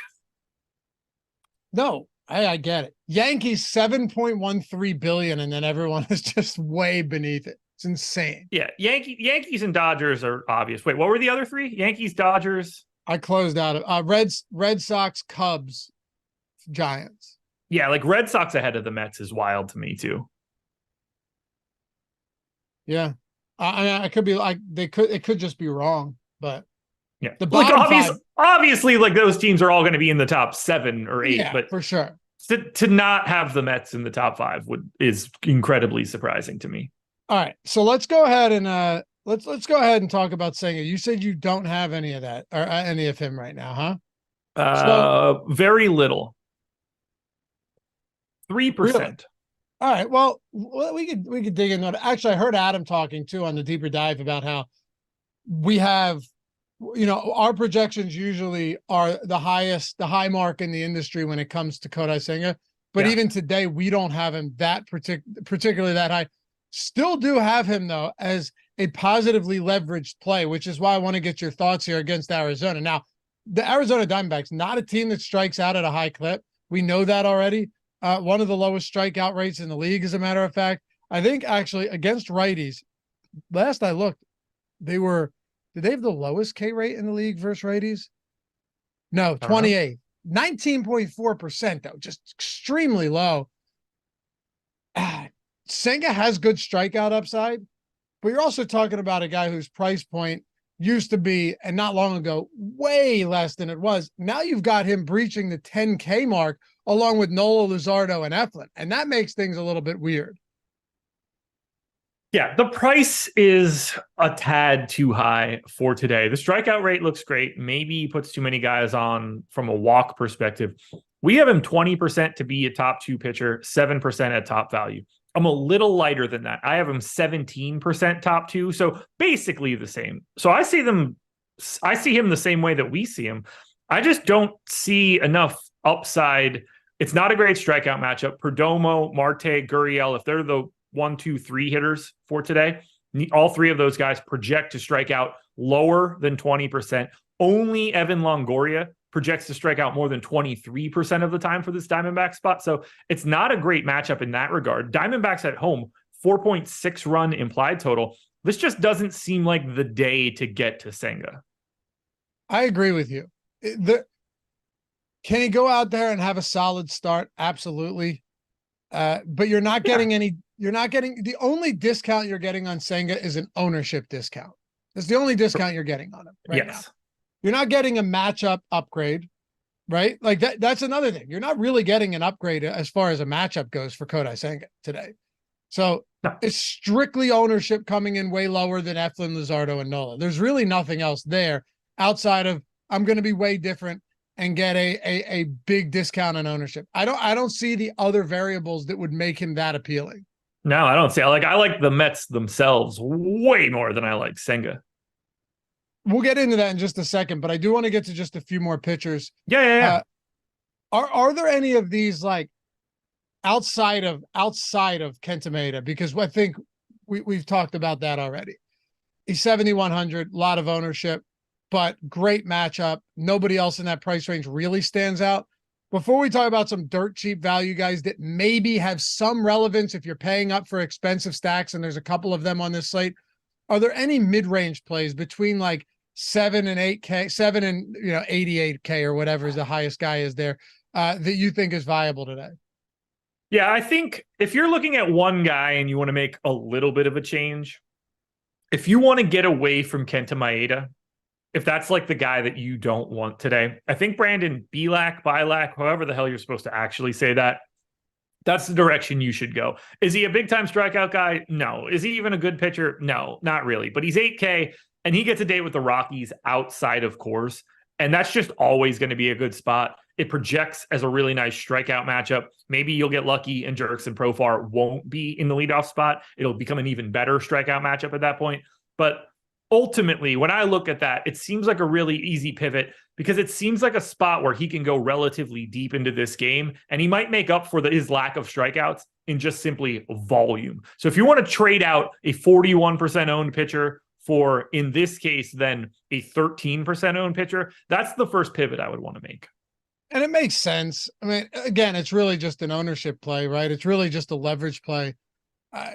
He's currently 10.8% ownership, 14.8% top play or top two probability, which according to our top pitchers tool, it does make sense. Like if you're going off of the top pitchers tool today, we have made a 20.2% top two probability. Brandon Bielak, I baseball reference, by the way, Bielak, 14.8. So essentially 15%, despite a quarter of the ownership. So there is something to be said about that. By the way, 50% off all of our tools too. If you haven't checked them out yet, 50% off all of our tools, whether it's the top stacks tool, whether it's the top pitchers tool. I mean, dude, these have everything you need for baseball, but not just baseball. If you're like, yo, I can't wait for football because I can't either, but I know that MMA is happening and NASCAR, and I know that PGA is in full swing, and I want to get access to the top golfers tool, to the top drivers tool, to the top fighters tool, to ownership and projections for all of that, and the MLB and PGA lineup generator. 50% off everything, including you're getting the premium Discord as well. I don't know, Josh, there's a million tools that we don't have time to get into, but 50% off weekly, one sport. If you just wanted to do baseball, monthly, whatever, off the top 50%. It's a pretty nice deal. And I will say this much too, Josh, you'll like this. And I'm always very happy to see this, right? So I always talk about the lineup generator, how it's like amazing for someone if you're playing medium stakes or even like micro stakes, right? You're the one that said before, what hurt does it do to test drive something for $4.48 for a week? Even if you're only playing $2 a day. We had Derby Status hit us up the other day. Once I retired the other screenshots, $3,500 using the MLB lineup generator. I go, all right, that's pretty sweet. Shout out to Prez Status or Derby Status, getting it in the mini max. Again, in the mini max, using the lineup generator. And then how about this? Zachary Williamson tweets me that goes, real talk. I'm not a big money bettor, but the MLB lineup generator already paid for itself within the 5 days of making lineups with it.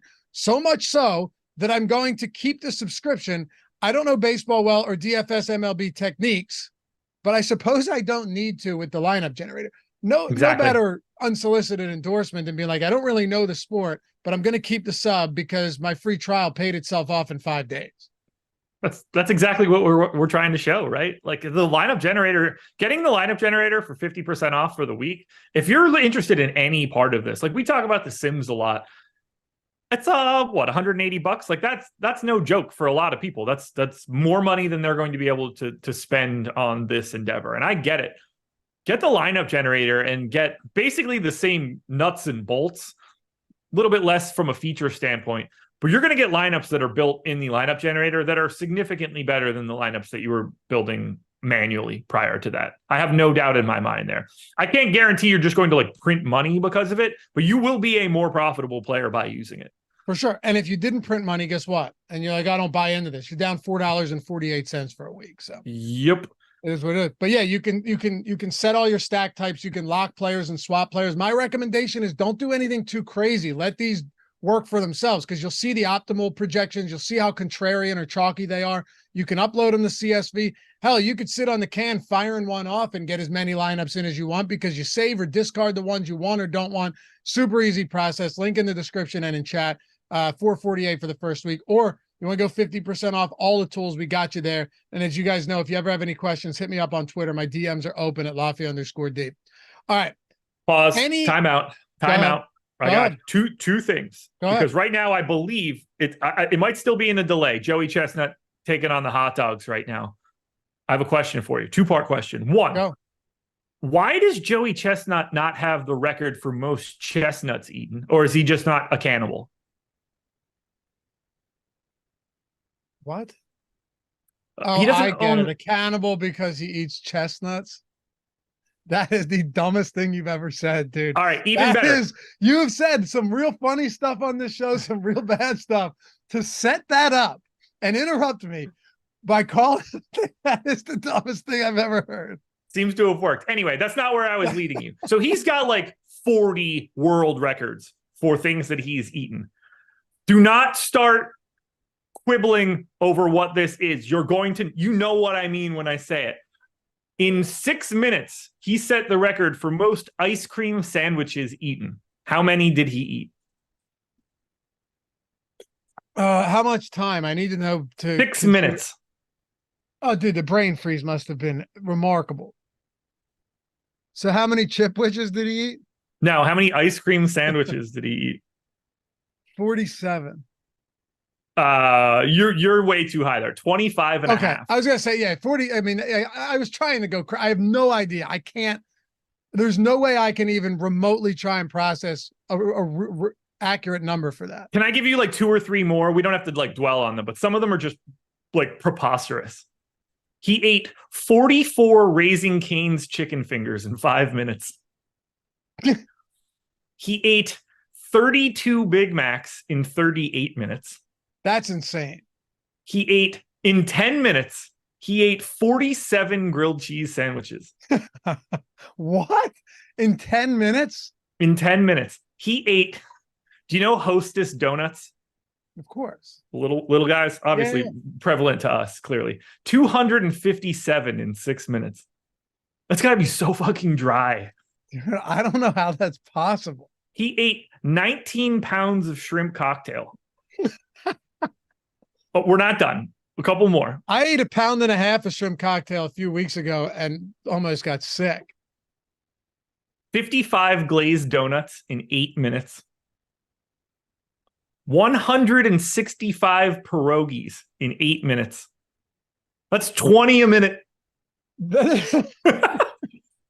Pierogies are heavy too. Dude, that's just as much mashed potatoes and dough as you could put down in 8 minutes. I hope there was no cheese on them. That's out of control. Pot stickers, gyoza, 10 minutes, 384. I don't even know how you physically eat them that quickly. Not even like a volume thing. How do you do it? 121 Twinkies in 6 minutes. What's the line on him today? He's like minus 4,000 to win. No, he's not. Really? Yeah. Yeah. Here's what I think he should do. You're going to tell me that he's minus 3,000 now. So if you wanted to win $100 betting Joey Chestnut, you'd have to bet $3,000. I think that he should identify as a woman today and claim both records. If he did, he'd win by 40. If he did, nobody is going to tell him he can't.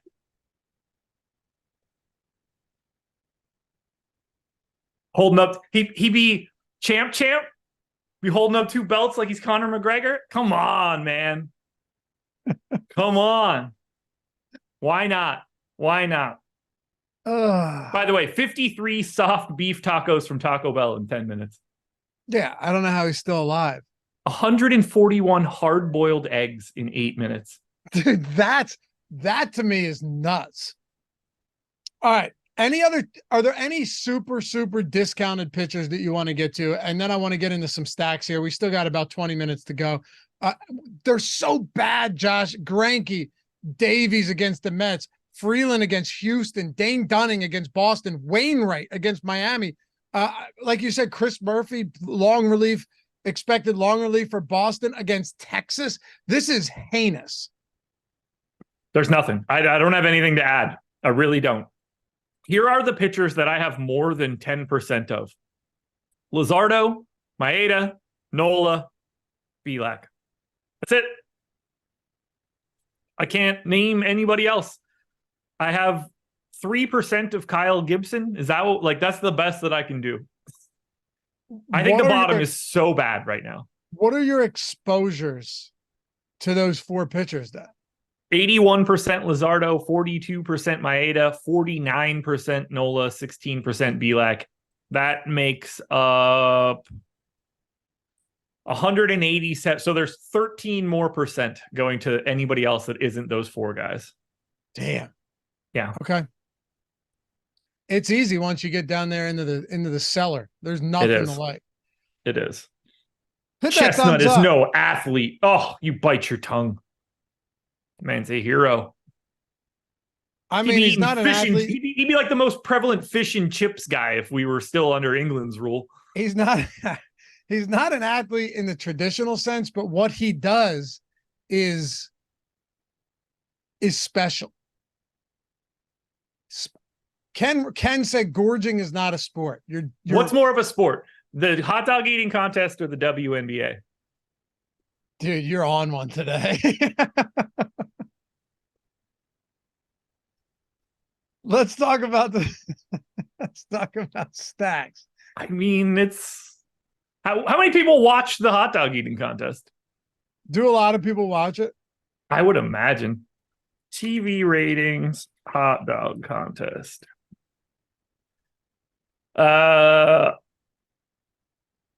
Assuming this is last year, 1.5 million people. No, hot dog eating contest, an encore got 2.8 million. Woof.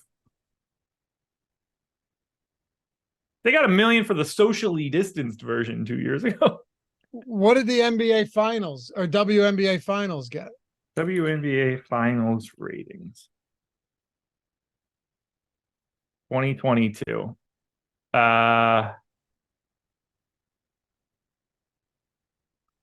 The deciding game 4 of the WNBA finals in 2022 saw the Las Vegas Aces beat the Connecticut Sun, and they averaged 396,000 views. Oh, so hot dog contest just crushed them? Yeah, obviously. Come on, ladies. Crushed them. All right. They should just have Joey Chestnut come eat hot dogs at halftime so people tune in. That was way better than your cannibalism joke. Let's talk about this. You know that cannibalism joke was good. It's terrible. Dude. Shut up. You know it. You know it.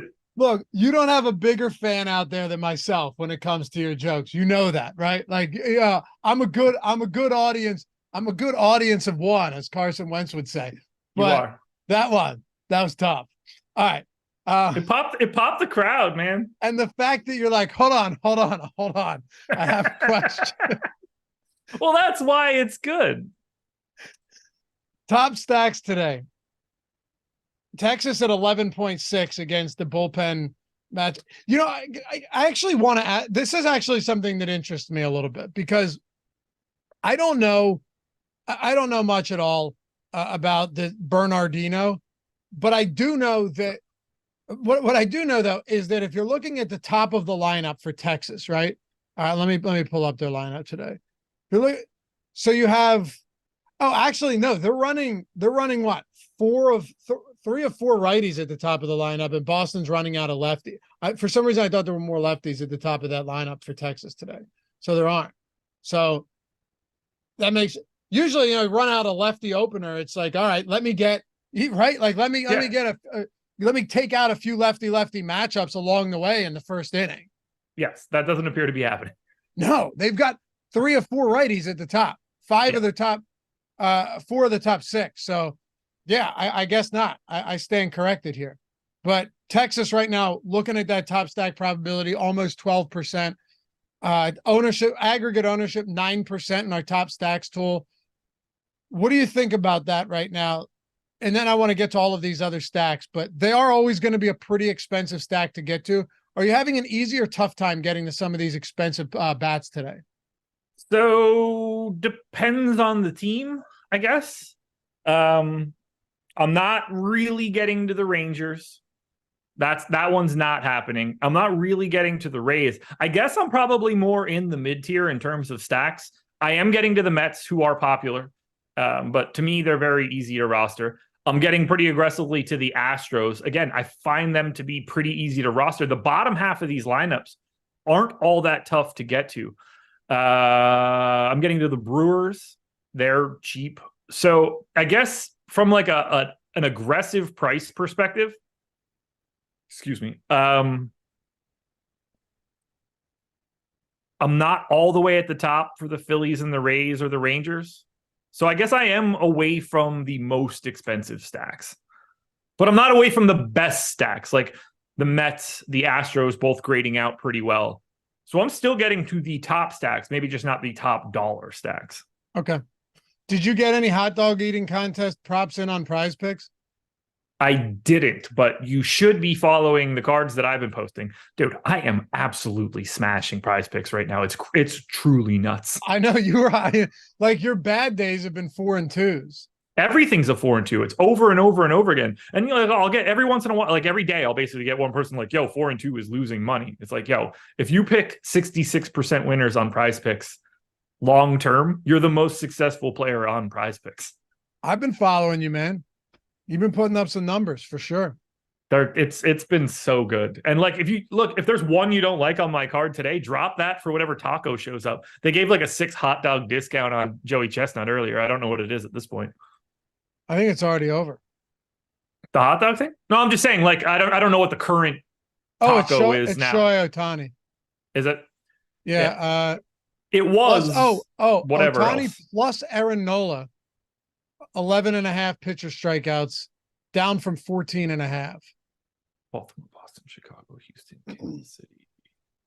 So I'm getting ready to start my final crunch. So I'm just working through my stacks quickly. Apologies.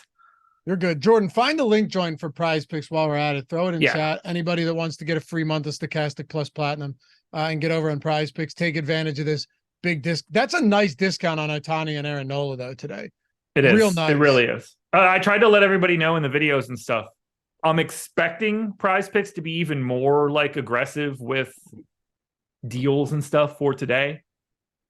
It's just going to make you more money. It's just going to make you, even if they're not, it's still tacos all day. Go that direction. Aaron Nola's at 6.5 strikeouts. Shohei Ohtani is at 7.5. So yeah, that's a strong number. No real juice on either side of those. That's a real strong number.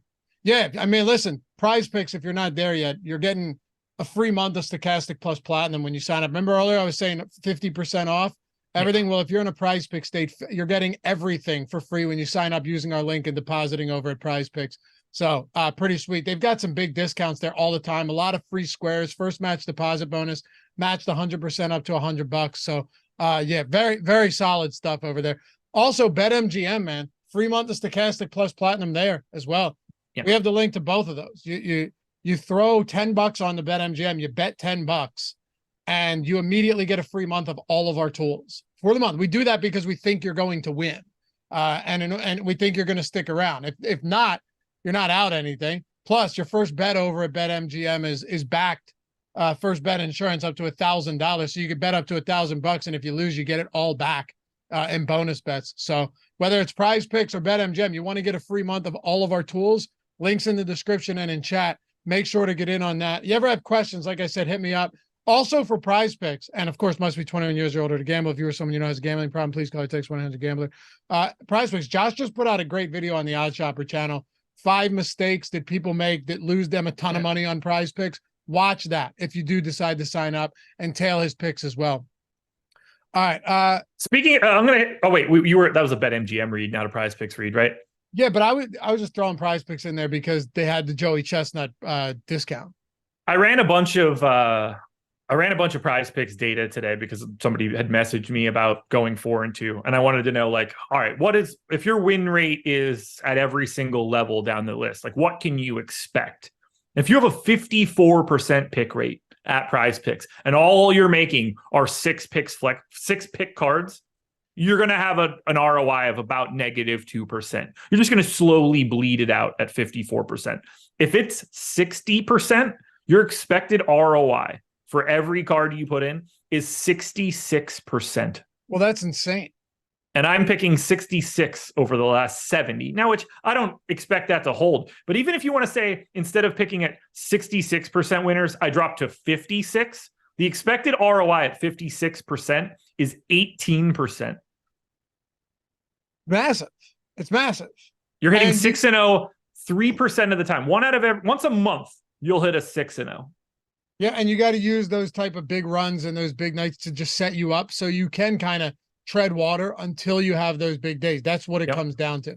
And none of that data has anything to do with free squares, tacos, which will improve every single one of those rates that I just mentioned. When you're grabbing those things, everything gets better than that. It's just, guys, use the data that we have. This is the spot where you can leverage it the best, because when you see an expected win rate on the site, grabbing those sorts of things and plugging them into a site like PrizePicks is the easiest thing you can do, because that's just like a 1-to-1 transition. DFS, there's like context to it. When you look at an over-under or a more or less on PrizePicks, it just exists in its own sort of vacuum. You see a 61% win rate on our site for one of those plays, you should just assume it's always 61%.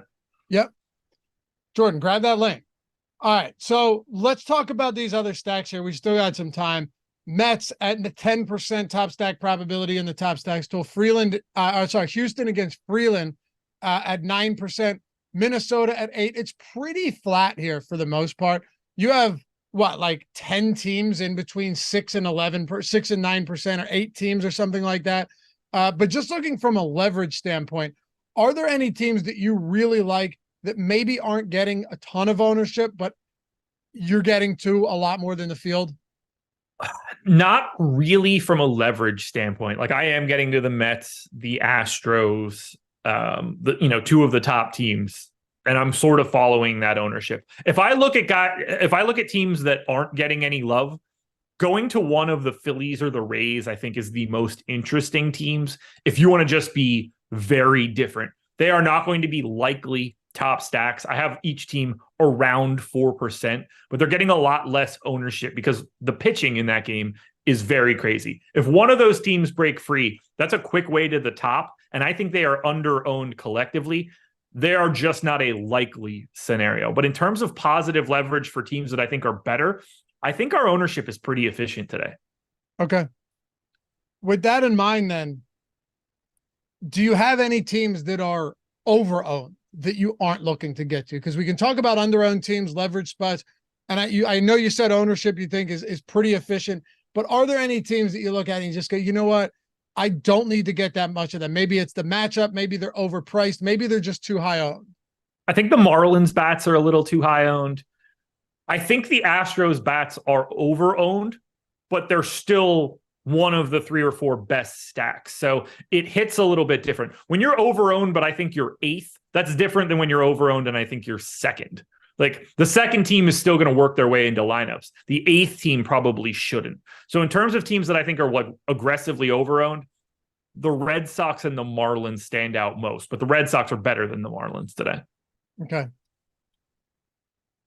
Man, I don't see any massive leverage spots out there sorting by leverage in the top stacks tool, like Minnesota against Greinke 3.6, Tampa against Nola. I mean, that's clearly not a spot that you're going to be getting to a lot because you have a lot of Nola. The one I wanted to know about is if you're not getting to a lot of Eflin, are you getting to some Philly stacks here? Just given that one, they're not popular. They're at 1.5% ownership, slight positive leverage in the top stacks tool, 3.6% top stack probability, and you have no Eflin. Is there any interest in doing that?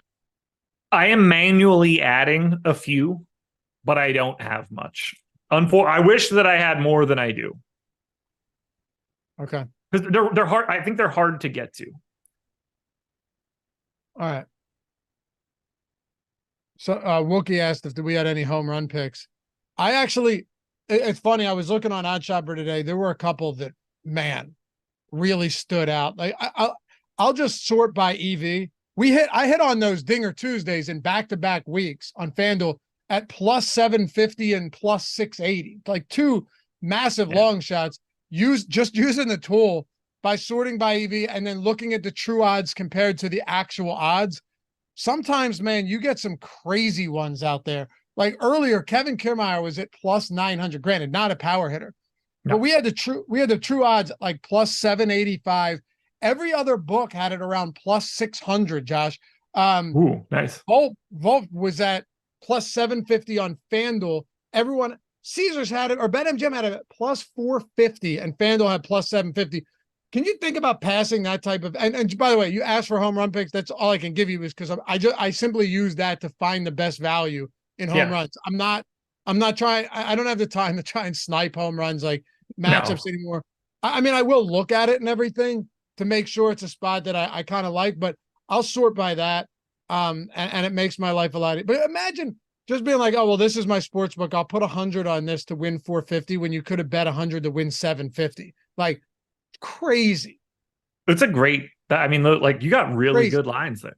Yeah. The home run props, particularly on FanDuel, are very beneficial. Now, FanDuel, the only deficit, the only downside there is that other books like DraftKings, if they don't start and they get a plate appearance and they strike out and you had over a half a home run, it doesn't count. It's voided. They have to start and record a plate appearance.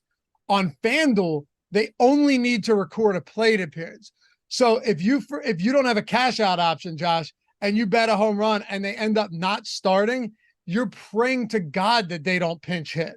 On DraftKings, It doesn't matter. On FanDuel, you don't want them pitch hitting because you would never have made that bet if you knew that they were getting one plate appearance compared to like 4 or 5.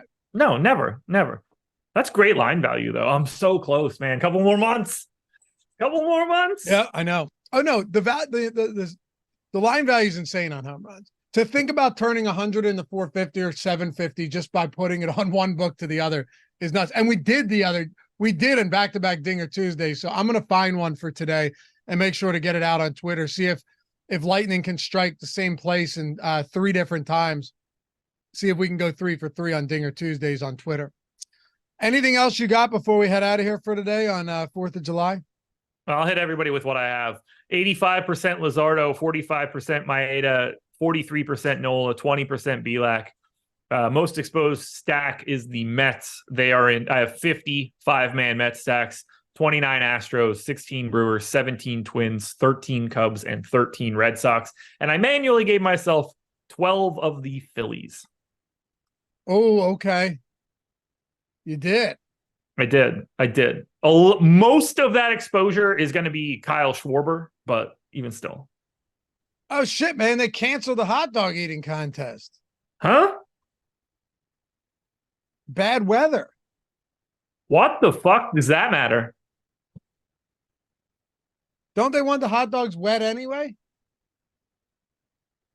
Why don't they just eat them in the fucking rain? Don't they dip him in water anyway? Yeah. Why don't they just go inside? Oh my God. We're so soft. It's incredible England even beat us. Or didn't beat us. You know what I mean? Don't you dare. Not on 4th. You know what I mean? You know what I mean? What are we doing here? Do they make it up? Is it like, do they come back tomorrow? I don't know. This is anti-American. Just let Joey Chestnut go eat it in like a broom closet or something. Nobody gives a shit about anybody else. Truly anti-American. How bad? Someone in chat tell me how bad. What do we got? We got tornadoes or something. Unless there's like severe risk of tornadoes, there's no way they should be canceled.